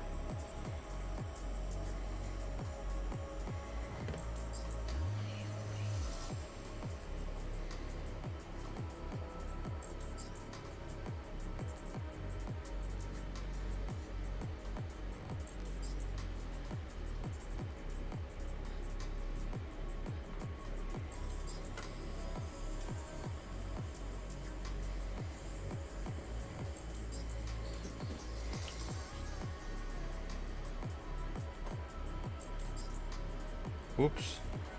That was definitely a little too much. Gosh, boy, I keep killing this guy over here. And these familiars. Painted plastic Wargaming. Works out to be $187 USD. Painted plastic Wargaming. Rough maths. Man, that's... Oh my gosh, what a deal. What a deal.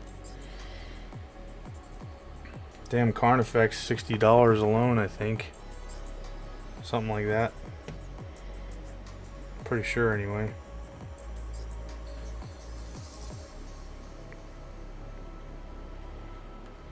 What a deal.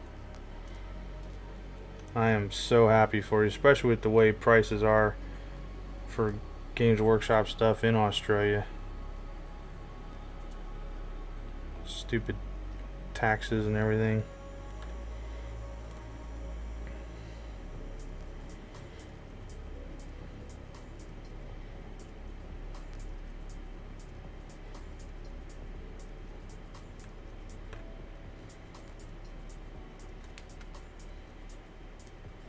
I've been playing since 3rd edition, 1998.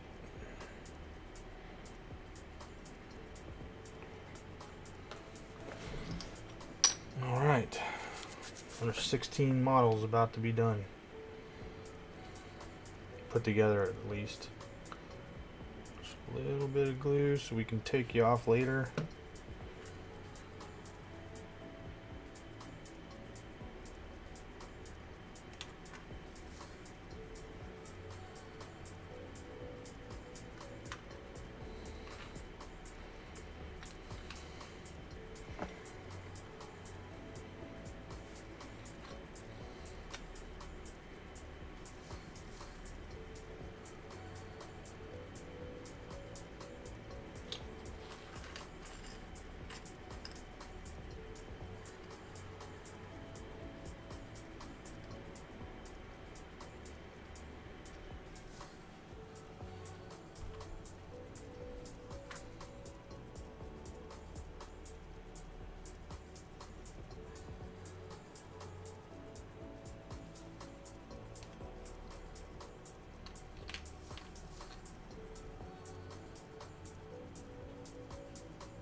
sure why that extra one there, but that's okay.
Last 12 for this box, these two box sets. Good grief.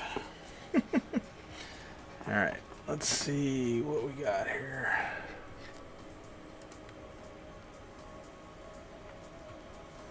So we've got 34 and 33, and everything should be pretty easy to find.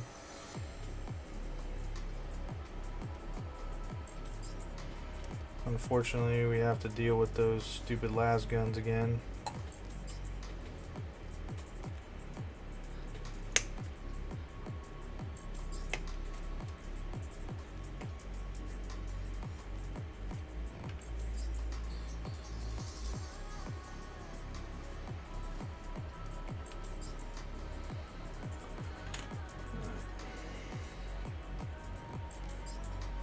.34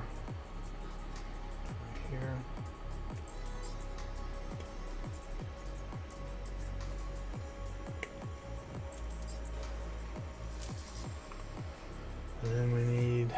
35 and 36. So, okay, easy day.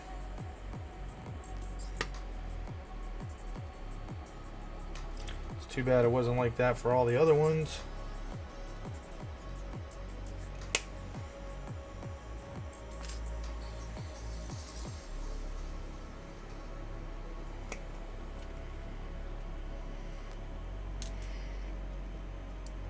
And then 37, 38.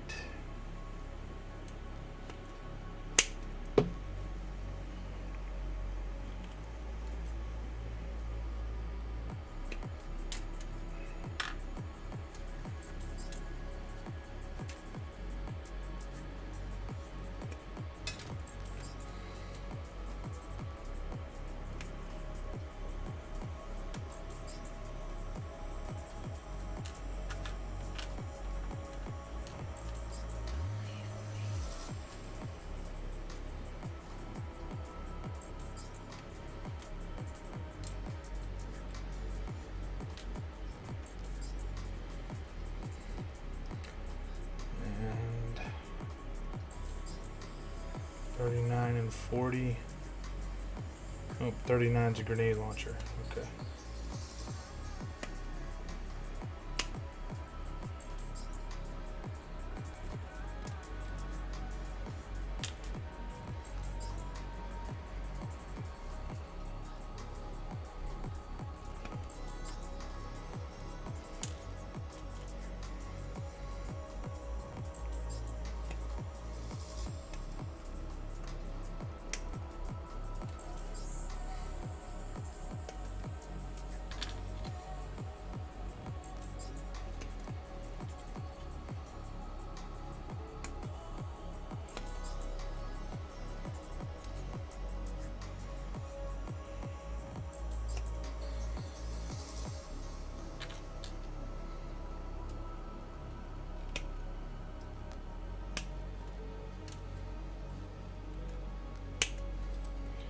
And that sprue is complete.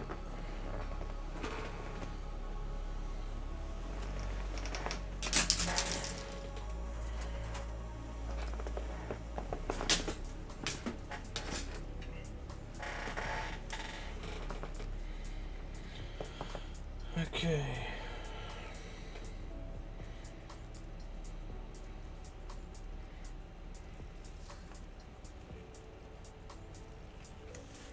I'm gonna back up here from the camera a little bit because I don't want to bang it too much.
2 to go.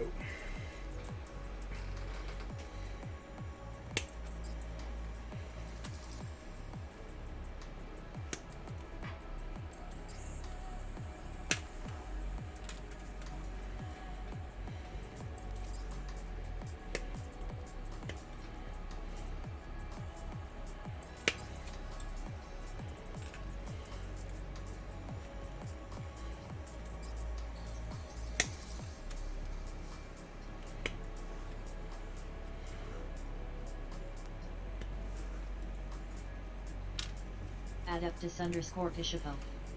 Hi. How's it going? Welcome to the channel. Adeptus_Kishipo. We will paint happy swords with the blood of our enemies. Lemon Bob Russ. Yeah. Right on. Have you ever seen that meme about hold on a second. What did I just screw up? Okay. You ever seen that meme about him? Of Bob Ross, where it says, wouldn't it be something to the effect of, wouldn't it be something if secretly every painting that Bob Ross did was in a location of where he buried his murdered victims?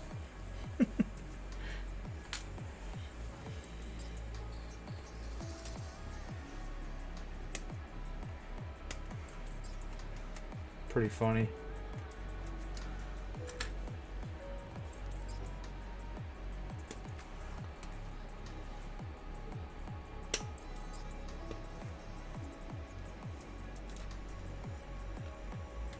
Legonomics 2. Alright, I'm back. Right on. Did you win or did you lose? And who did you fight?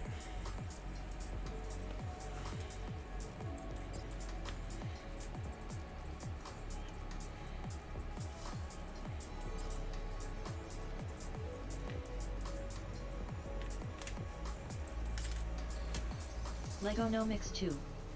I lost and I fought some Chaos Boys. Okay, so let me give you some, and anybody that cares to listen to this, let me give you some advice on losing as a Space Marine. Or really anybody for that matter. You didn't actually lose, and here's why. And I put this on a Twitter feed as well. You can always say to yourself that all you were was an economy of force course of action to draw the enemy out, to deplete them of their forces in the war overall, as well as all of the objectives that you failed to take, or that they took, they thought were legitimate objectives, when in fact they were just a diversion. Now you may say to yourself, ha, that's funny, you know, blah blah blah, but it's actually a real thing. You know, obviously Lego, you know, I was in the military and stuff. We literally did that in OIF against the Iraqi army. We told, you know, we leaked propaganda that this is something that was strategically important to us. They went after it. We went after them. Just to draw them out. So you didn't actually lose. You just drew them out.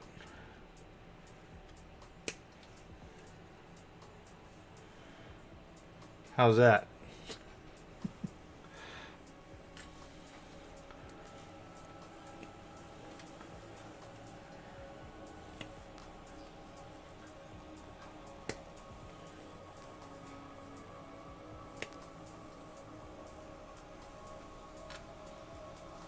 Legonomics 2. That's one way to say it. It's the only way to say it for the Imperium. You have to control the narrative. Or if you're the Tau, orcs don't really care. They'll just, you know, fungus, seed the planet, blah blah blah. Legonomics 2. Tyranids too. True.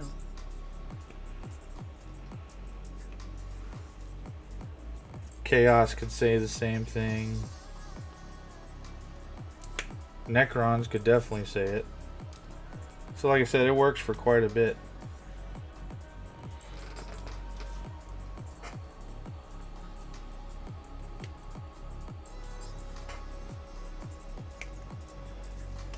Now, I wouldn't say that necessarily to an opponent that wasn't my friend to take his win away from him or anything.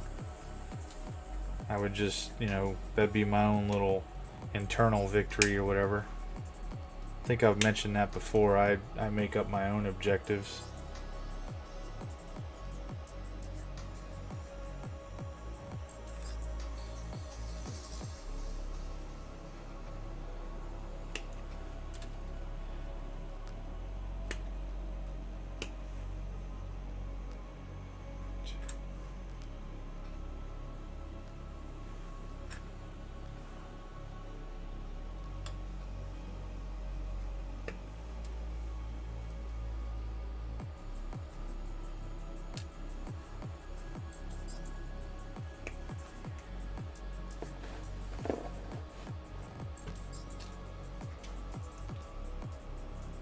Wait, did I just... Alright, that's the last of that sprue. Hold on, I gotta check something. I think I just threw the wrong head in here. Because there's 4 heads. Yeah, I did. Wait a minute. No. Crap. I took the wrong head out. There we go. Alright, this is the last 12 models out of those 2 big box sets. Whew. Some work, boy. Actually, yeah, I'll go ahead and get them cleaned up before I pull the bases over here. We have made significant progress in this army.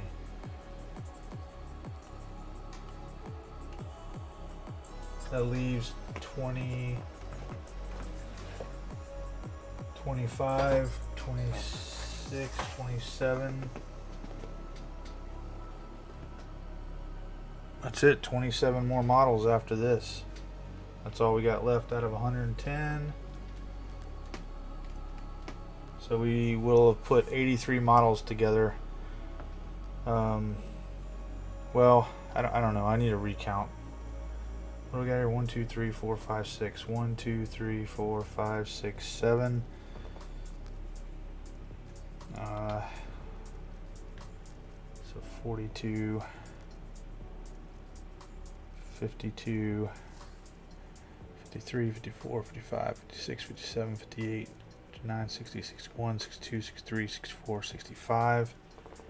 65 plus 12, 77 models. What am I missing here? Oh, 77 plus 20 plus 5 plus 1, 2. It's 104. Something's missing. Or I miscounted.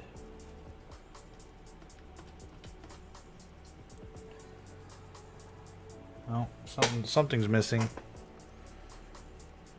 Maybe I have another box laying around. I don't know. Anyway, I'm not gonna worry about that.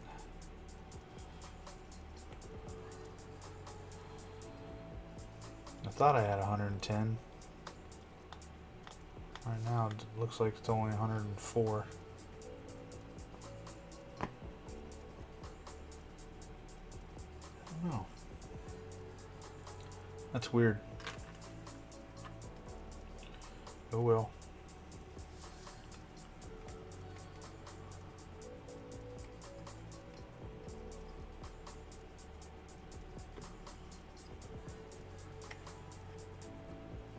Hey Lego, you missed it. I don't know if the gentleman is still in here. Painted plastic wargaming. If you look back at the chat or if you were paying attention, the amount of Tyranids he got for like 187 US dollars roughly. He just got a steal.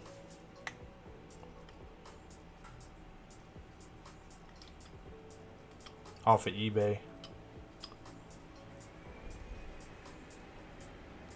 Legonomics 2. I saw that and I was like, damn. And that's something that you may want to consider too, because remember I told you that in 10th edition they're supposed to be re-releasing Tyranids or something like that. So you now might be the time for you, if you want to build a decent Tyranid force, to get some stuff on the cheap on eBay once those are released. Because people will be offloading their Tyranids or, you know, whatever, possibly. I don't know how much more they can do to a Termagant to make it. I mean, I'm not gonna buy it, obviously. I've got way too much stuff. I don't have enough time on this planet to turn around and buy and build another army the size of my Tyranids right now. That's not gonna happen. I'll be dead before that happens. But I guess the argument could be made, you'll be dead before you paint everything. Oh, contraire. But there is one part of your argument that is true. The gossip or rumor or tradition is if you paint your last model, once you get into minis, you die. It's from an old black and white comic strip. I forget the guy's name now. But they were like, hey, have you seen so-and-so? No, I haven't seen him in a couple days or whatever. Oh man, yeah, he told me he bought whatever, and he's like, well, doesn't he already have all the armies or whatever it is? Yeah, he wanted this or whatever, and he said he was going to finally finish painting everything. The guy's like, well, there you go. If he finished painting it, he's dead. So you got to keep one model unpainted. And you'll live forever, right? I don't know if that's a good thing or a bad thing.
Lego, what level were you playing on against the Chaos guys?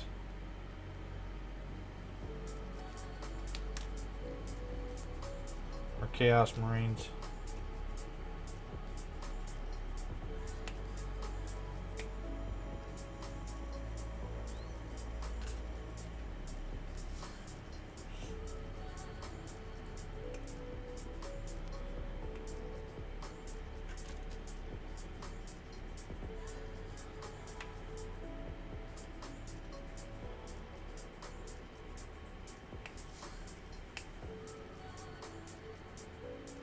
Legonomics 2. Well, I just got the games recently, so earlier one I did really pay attention. How the hell are you still up, by the way? Don't you have school tomorrow? Something like that, maybe?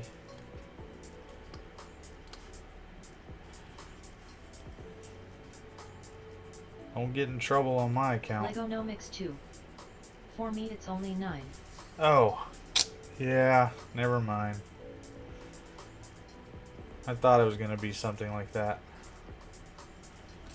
Yeah, it's almost midnight here.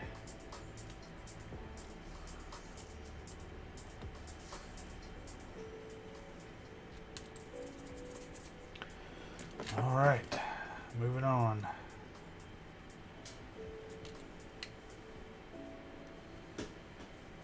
I gotta figure out what this Twitch affiliate thing is that they sent me. That I can be a Twitch affiliate now for some reason. I don't know why, but I don't know anything about it or what it means.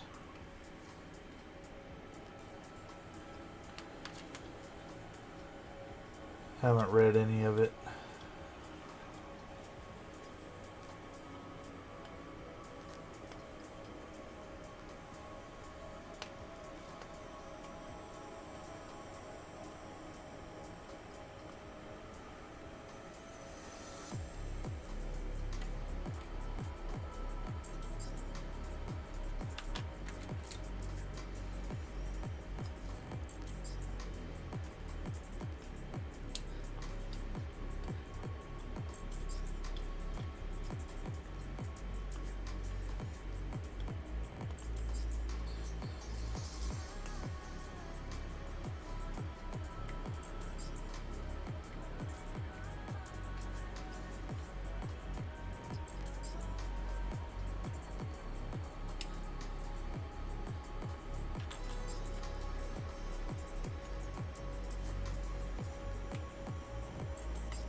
This grenade launcher looks tight, that's for sure.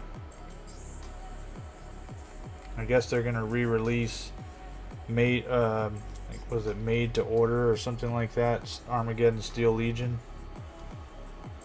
I don't really need any, but I want some, if that makes sense. I've already got an Armageddon Steel Legion army. I just feel like I want some.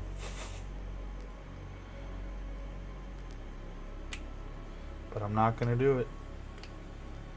Legonomics 2. Once your affiliate, it opens up some more options for your streams, I think, and then people can also sub and donate. Ah, okay. I don't know what the difference is between following and subbing.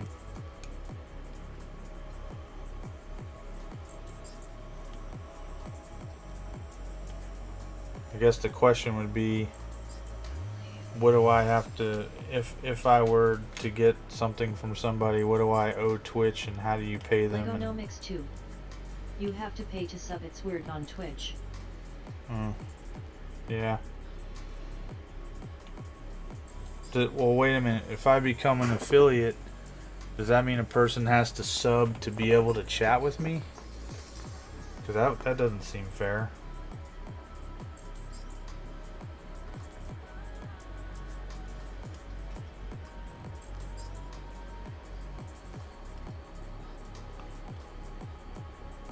Legonomics 2.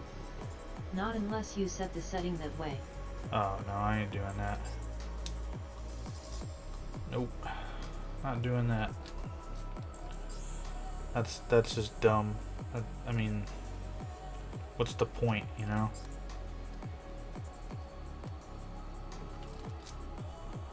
Why wouldn't you want to talk to people without... I mean, why would you want to charge people to talk to you, I guess, is what I'm trying to say.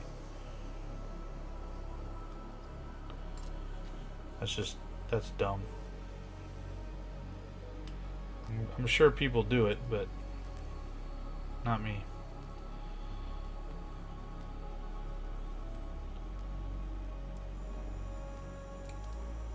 Legonomics 2. Well, you're just that important, they got to pay to talk, lol. Yeah. I'm nobody, man. I'm just some dude with a plastic crack addiction. And no longer calls it pile of shame. We call it the pile of possibilities. Or oh gosh, what was it called? Mountain of Dreams.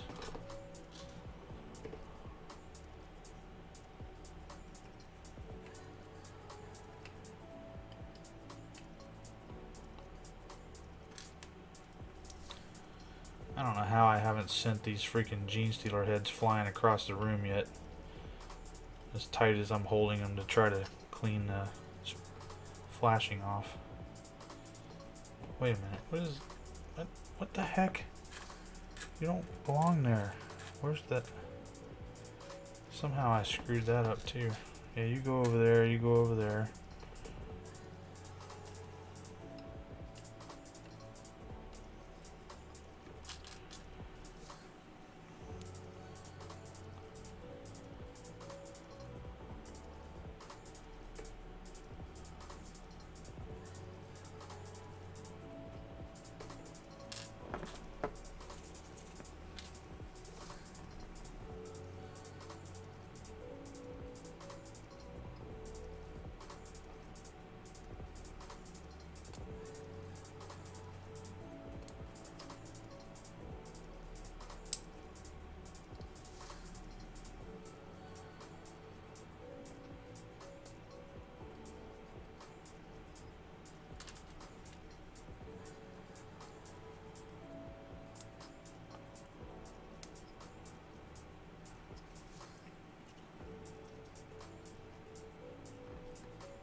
Okay.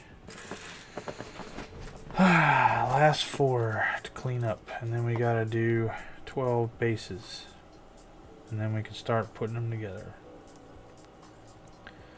I won't get the entire army done tonight, but I will definitely get these 2 box sets done. And that'll only leave me just, what, 27 miniatures. I should be able to get that done tomorrow, no problem. And then this army will be finished.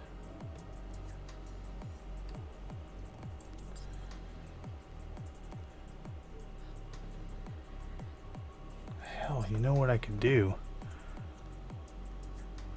I mean, I can make my own Land Raiders already, so I might as well just pour a Land Raider and we'll call it a Rock Crusher. I don't know. Put something else in it. Or, I mean, decorate it, you know, differently or something.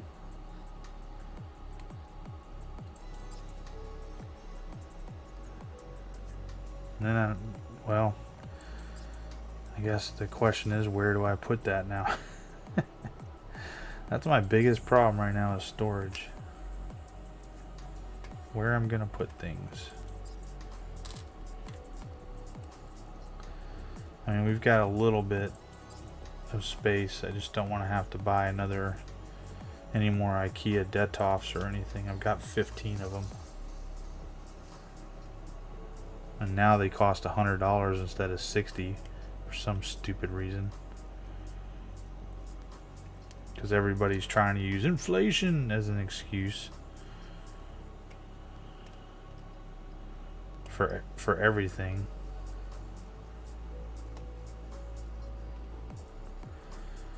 I'm determined to cut this thumb open, aren't I? That was 2 slices.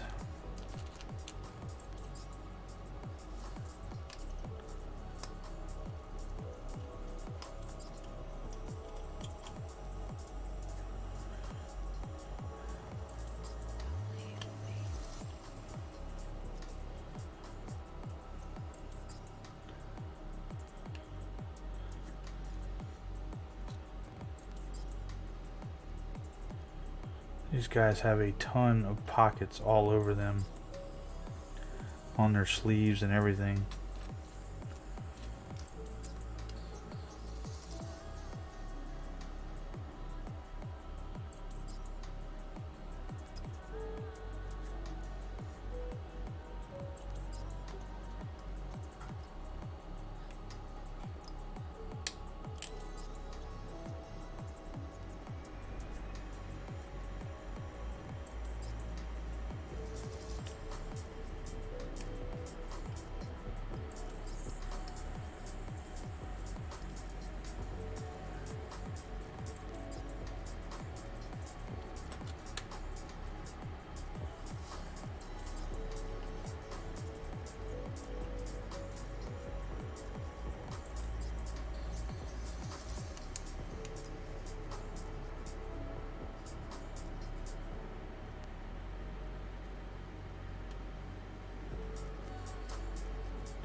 All right.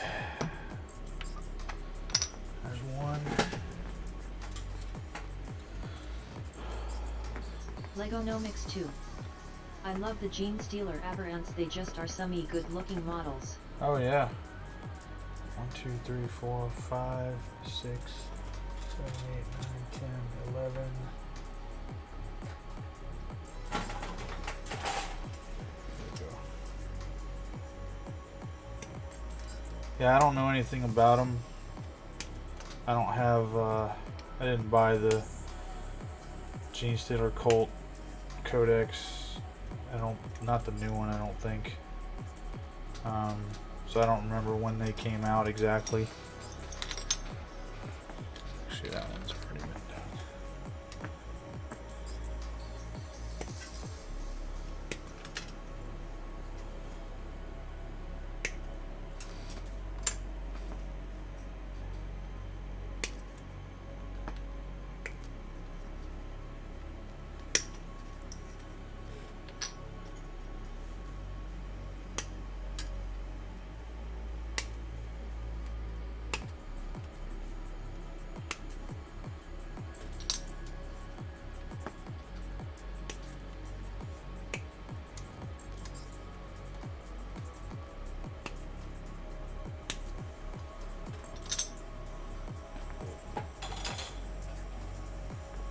We got here 1, 2, 3, 4, 5, 6, 7,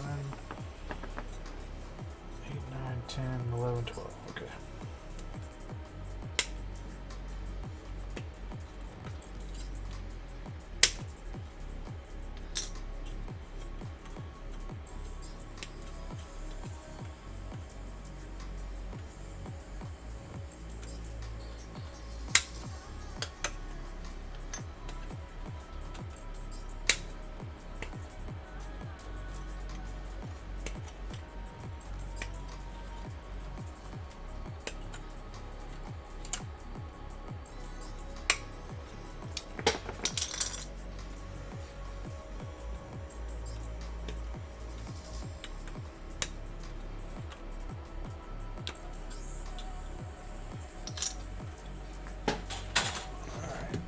Make sure we got enough. 3, 6, 9, 10, 11, 12. Yep. Just clean these up real quick.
Admiral_Rider.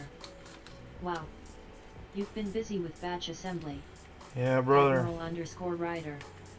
How are you? At angry_badger_minis. I'm good, man. Yeah, this is the last of 2 Death Watch Overkill box sets. And we'll have 27 minis left to assemble, and the Genestealer Colts will be done for, I guess, I thought it was 110 models, but I guess it's only 104 models. Oh, wait, I know why. Admiral _ 4, Rider. 5, 6, Haha, only. or maybe 106, because there's 2 more Genestealer Patriarchs. But I'm not gonna use them. They're gonna be used for something else.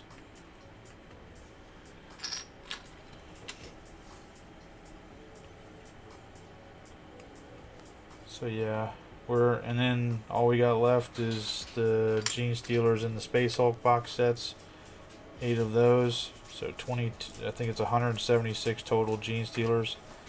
And I don't think they really have to be assembled all that much. I think it'll just need to be cut and cleaned up. Cut off the sprue and cleaned up. And then, well, I do have to assemble the Broodlords, I believe. Oh yeah, so 176 Genestealers, 8 Broodlords. I think that's everything. And then that will be every Tyranid, unless there's some random Tyranid I missed that I have to put together. And that's it, I'm done. With all Tyranids, which will be awesome. One more army down.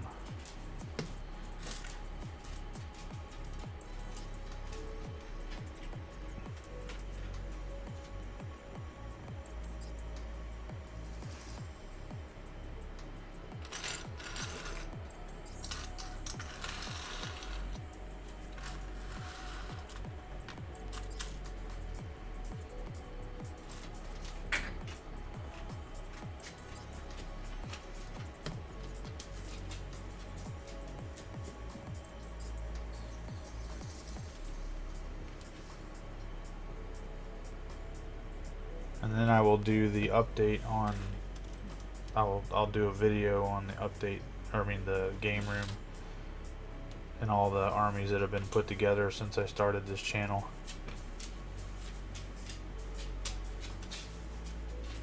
So you guys can see exactly how big they really are. Whether that's a good thing or a bad thing, Admiral I don't know. _ Rider. That sounds cool. Thanks, man.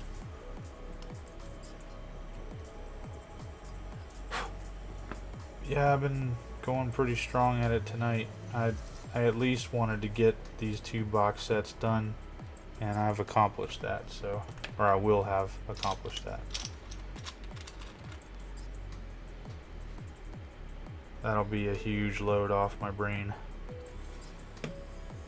because after, well, tomorrow we have school again, and discrete math and I are enemies, so I need every bit of time I can get to work on logic nonsense. And since it's all online, there's no actual instruction, it's just read it and figure it out if you can, which kind of sucks, but you know.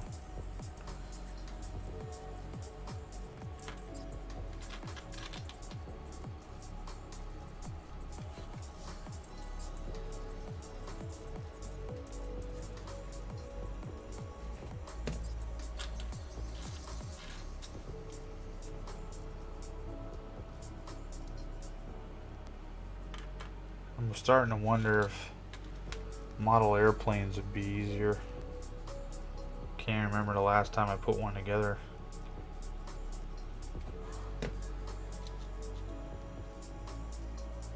Definitely not as many parts, I don't believe.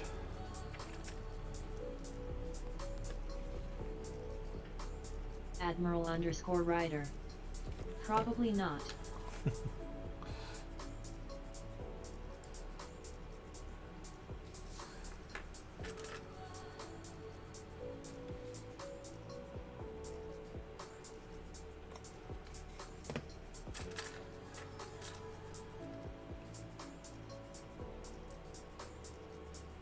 Admiral _ Rider.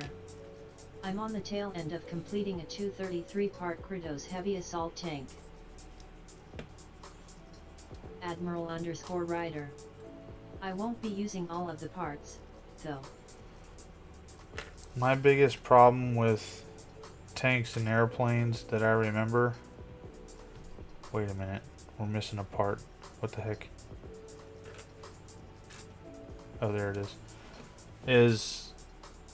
It's going to be like when I start finishing putting my Adeptus Titanicus stuff together. I waited 20 years to play Adeptus Titanicus, and while I want things put together, I want to make sure that they're in such a way that I can really paint them how I want to. I mean, like, really well. And that's exactly how I know I would be with actual... Oh my gosh. How did I miss that? Actual airplanes and tanks. Admiral_Ryder. As in magnetization and sub-assembly? Not so much magnetization. I don't think. It just depends on which ones they are. Like, wait a minute, what am I saying? I don't think I went that route. I mean, I've not bought like every warlord option that's out there, and all that kind of stuff. There would be some magnetization, but not that much that I remember. I'd have to go back. I have to go back and look at what I've already put together. I know that all of my I had some 3D printed Lucius pattern Warhound Titans made when AT first came out, because I just love that pattern. Admiral_Ryder. They are, all of their weapons are magnetized. So how I missed that. Let me see what we got going on here. Is that even gonna fit? Or we gotta cut everything again like last time? Admiral_Ryder. You are a productive fellow. It's only because I've got more time than most people do because of my semi-retired status, that's all. That, and I'm a night owl in a lot of ways where I really shouldn't be. But Admiral_Ryder. I hear that.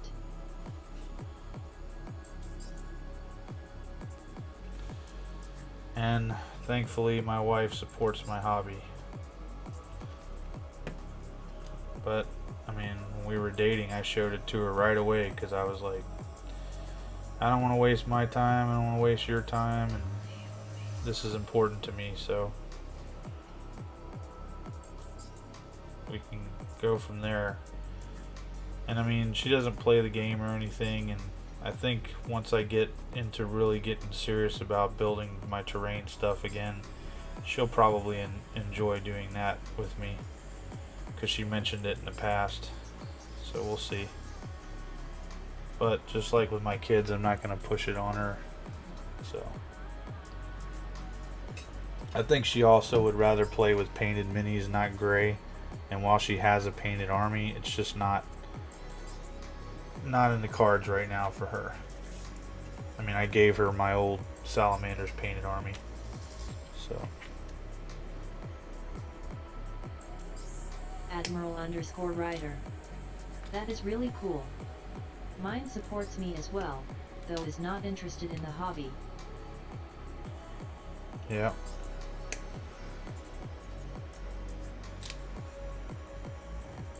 That's what it is, man. I mean, each to their own kind of thing, I guess.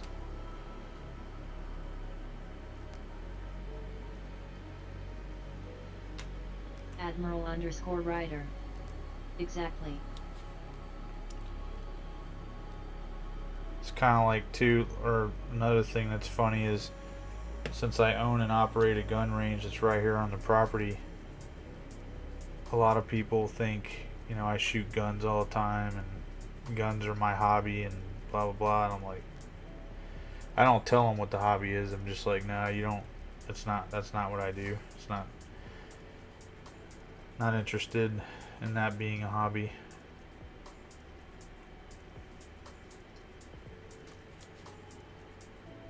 Almost 30 years of my life shooting every day. I'm pretty much done at this point. I mean, I train people and I shoot, you know, when I'm training them, of course, but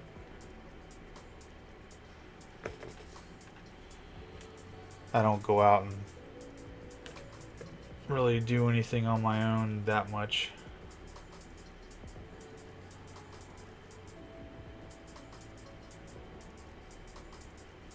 If I'm working out or something, I might incorporate, you know, running up to the range and having to shoot all winded and everything, but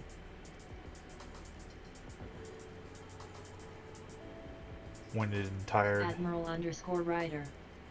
From what you have said, you've done plenty.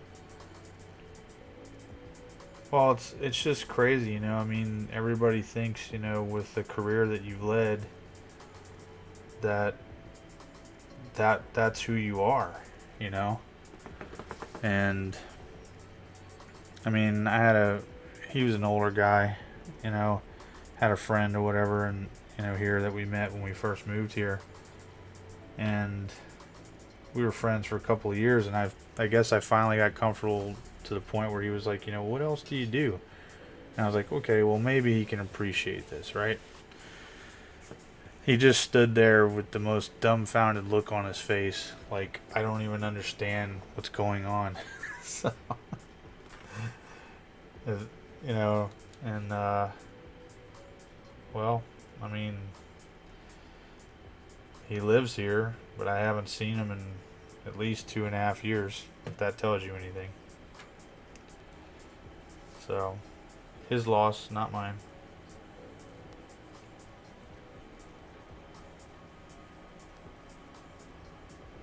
And some of his other friends, they're into model airplanes and ships, like naval ships, and they do RC planes. Admiral_Rider. He is one of the types that doesn't get it, which is okay. I agree that it is a loss. Yeah, I mean, you know, I guess in his mind, you know, why would you want all this stuff, you know? And of course, you know, most people look at his toys, but I know there was another component to this. You know, he's, at least by what he says out loud, which always is suspect to me, how devout of a, you know, Christian he is. Well, you start looking at, you know, chaos, for instance, and things like that. I mean, what manner of Christian would want that kind of thing in their home? Because that's how he was brought up, basically, you know. And I've got some really, we'll just say, not really, but I mean, if you've ever seen Creature Caster, they've got some erotic demons, you know, and I like those models, and I'm going to enjoy painting them. I don't know that he particularly saw those, but I know he saw the corn demon, you know, and was just like, you know, just staring at it. So I don't know if he thought I was some kind of devil worshiper or whatever nonsense that, you know, people come up with. But, you know, to that point, a really good friend of mine, he doesn't play. It's not, I mean, hell, he's not even home half the time because he works out of state a lot. He's a mission pastor for one of the churches here, and he's seen all of my stuff. And he's a really close friend of mine. I don't go to his church. I don't go to church. I have my own relationship with God, and, you know, that kind of thing, and he understands that and respects it.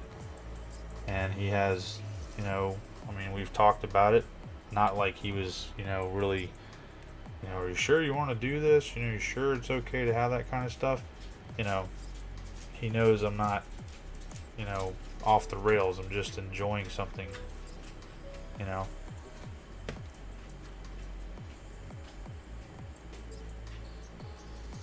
I just think it's how people are brought up, you know, for a lot of things.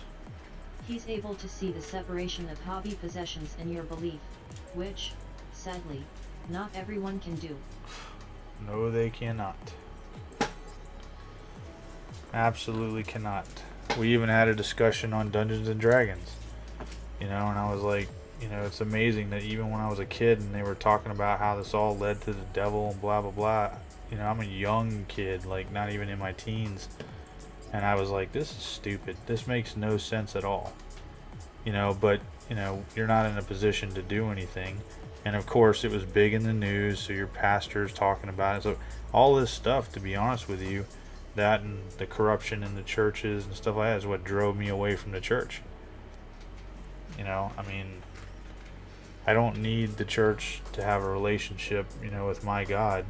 And, you know, when you go to a new church and for whatever reason you want to sit in the front row or something, or you want to sit somewhere and somebody's looking at you like you're sitting in my seat, that's all I need to know. You know what I mean? It's you're Christian today up until the point that I took something away from you that I didn't even know I was doing. It's just, you know, I don't have time for that.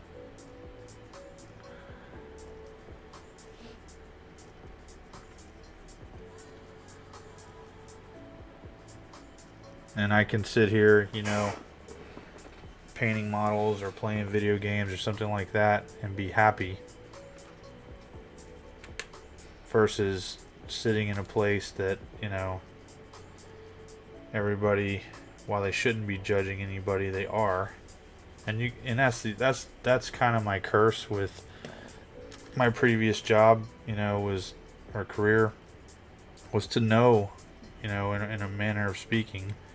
Obviously, I can't read minds, but to know what a person's intentions are, read their body language, all of that, you know, and know it all in about 30 seconds. Well, they can't hide that stuff from me, so it's better that I'm just not there, if that makes sense.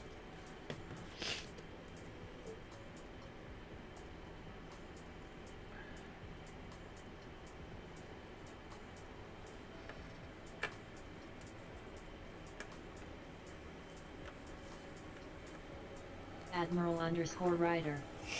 Not to quite Metallica, but that is sad but true. Admiral_Rider. Asterisk quote. Oh man, you missed it earlier. Lego had said something about what he was eating for dinner, and he wrote, excuse me, he wrote potatoes, and the robot said, gosh, how did it say it? Potato toes or something like that. It was crazy. It was just super crazy. Admiral_Rider. Potatoes. Now it says get out of here. Well, that's not what it said before. Admiral_Rider. Ha ha ha. That is not what it said before. You know what? Maybe he spelled it wrong. Maybe he left the E out on the end. I don't know.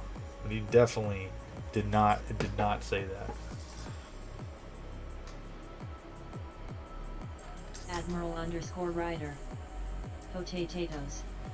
Nah, it wasn't that, but I think he tried to spell potatoes and he might have left the E out. I can't remember, really.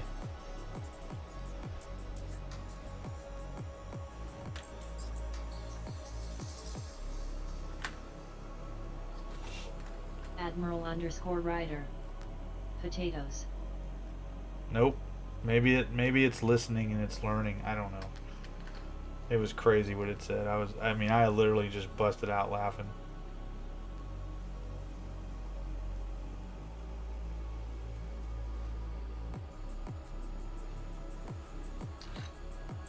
Legonomics 2.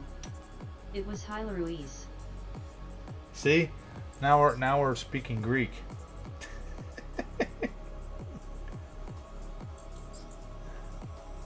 Although you did spell it wrong. LOL. Although you did spell that wrong, but that's okay. Legonomics 2. Well, that time I just spelled warm.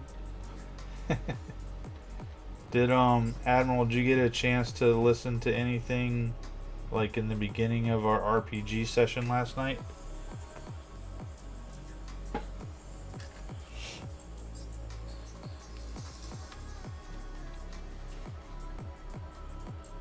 Admiral_Rider. I did somewhere in the middle of it.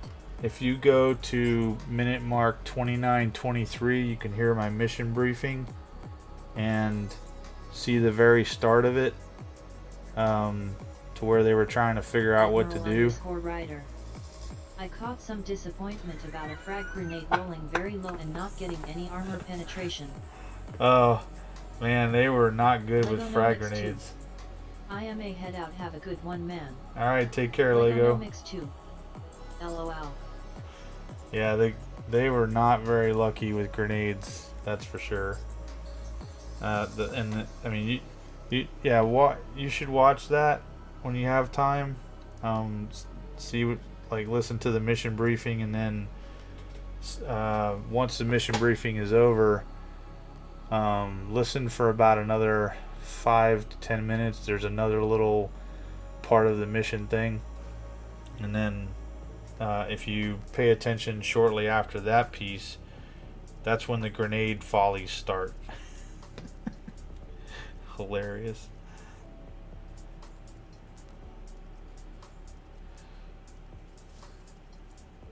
It was a good time though. I've never been a game master or dungeon master before, and I've only played one shot of, you know, D&D with a friend of mine that just put something on for me real quick to try to get my feet wet. And this was a mix of RPG and tabletop, so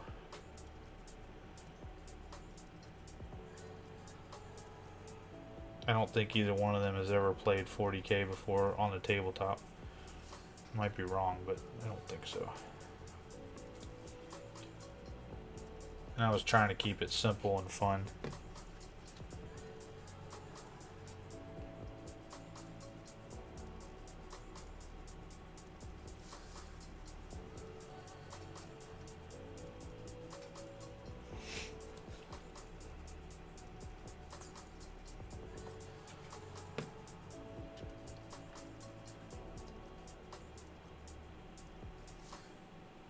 I know one thing, I'm going to be doing some OSL with these guys for sure.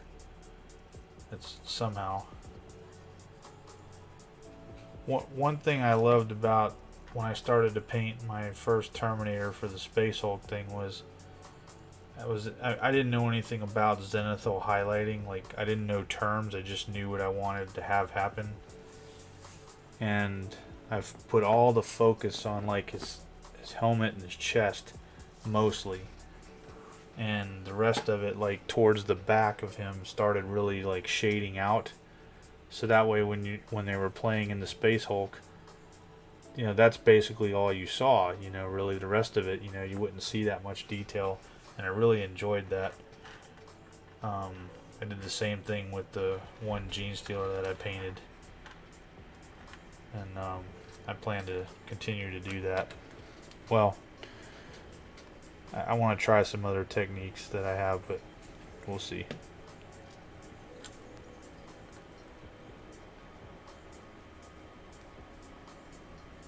Oh, this guy's walking forward.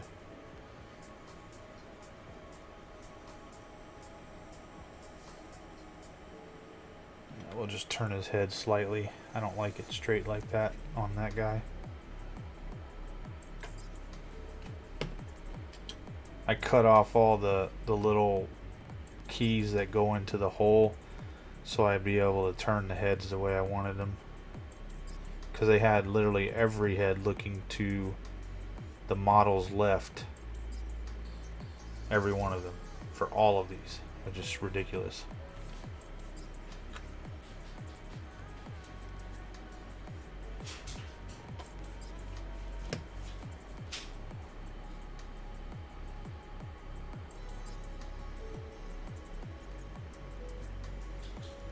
Admiral_Rider. Maybe that is part of their unique battle formation? LOL. Everybody look to the left and fire. Run to your right and look to your left. Fire. Admiral_Rider. Ha ha ha.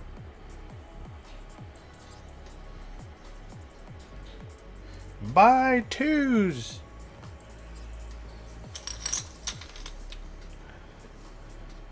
Ready, arms. Bear.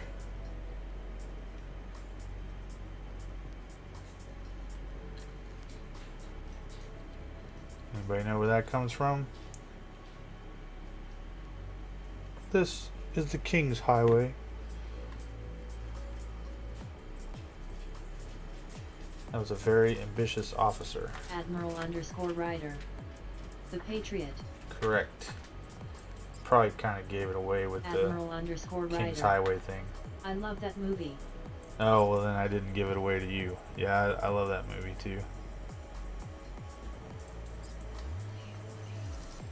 I'm almost done. Just relax. My German Shepherd's like, hey man, it's about that time. Ready to go out. Can you hurry it up? Quit running your jib.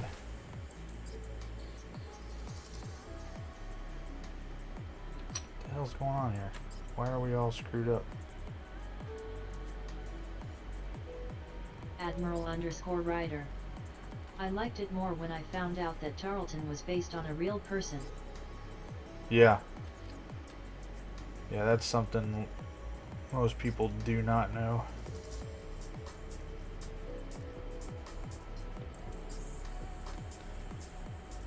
But then again, I mean, think about it. How many people today actually even really care about history?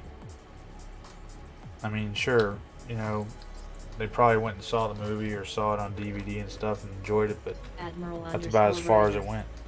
Nowhere near enough. No. And that's the key. Nowhere near enough.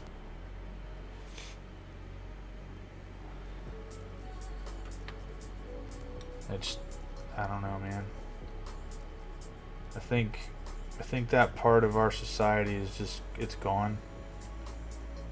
It's been replaced by so many things, and I believe that was by design. I mean, hell, look at me. I'm like the biggest hypocrite right now. You know, except for the fact that I put the time in to learn that stuff and whatnot. But I don't think there's any going back. I mean, hell, I watch some of those man on the street interviews and they just make me sick. You know, when people, you know, like, they can't even pay attention to what, and don't get me wrong, I get that some people can get nervous, you know, being talked to or whatever. I get that. But when you're, you know, you're told specifically or asked, hey, can I interview you? You know, or even if not, you know, but regardless, you're told, hey, in what country was the American Revolution fought? And you don't know, or you give some other country, or you are or something you think is a country like Hawaii. I'm just like, dude, really? But that's where we're at. We are dumb. And I hate to say that. It's just, it's what it is. And then I watch some of these military documentaries. Oh my gosh. These guys, I don't know where they're getting their info from. But, you know, I don't want to say they're rewriting history. It's just not accurate. And it's almost like it just doesn't matter.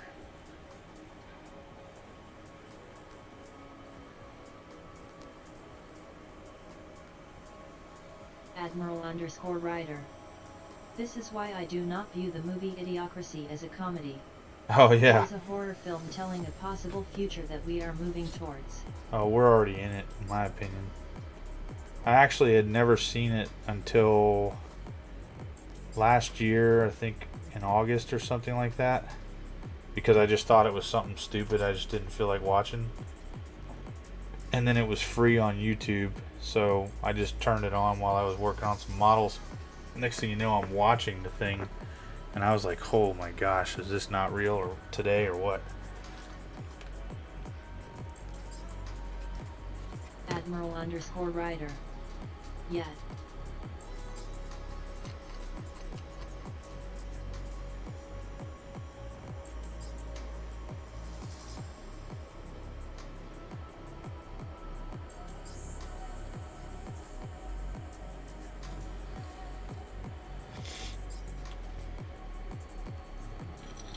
Yep. It's definitely. Admiral_Rider. Spraying crops with Gatorade.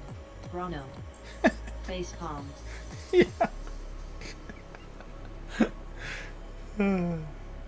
Oh God.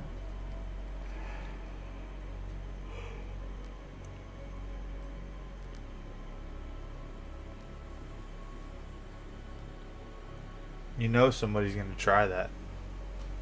Or has tried it. You know this.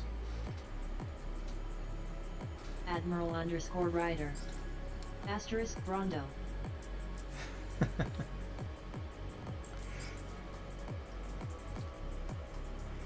Admiral_Rider. Of course. It has electrolytes. It's got what plants need. Can't believe we did it. Actually, I'm gonna let that go. That was a lot of, hold on, let's see. 1, 2, 3, 4, 5, 6, 7. 1, 2, 3, 4, 5, 6, 7, 8, 9. So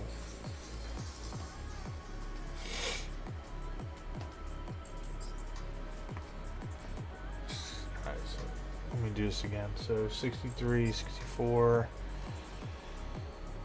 70, 76, 77, 87, whoops.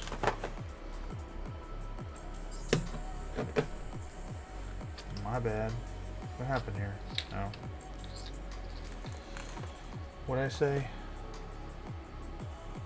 77, so then 87, 97, freaking 5, so 100, 102, and 3, 4. Yeah, so 100, if you count the other two patriarchs, 106 models, not 110. So we're at 104 models. And I'm not even sure you can field. Admiral_Rider. I'm glad I got to stick around for the finale. Time for me to head off.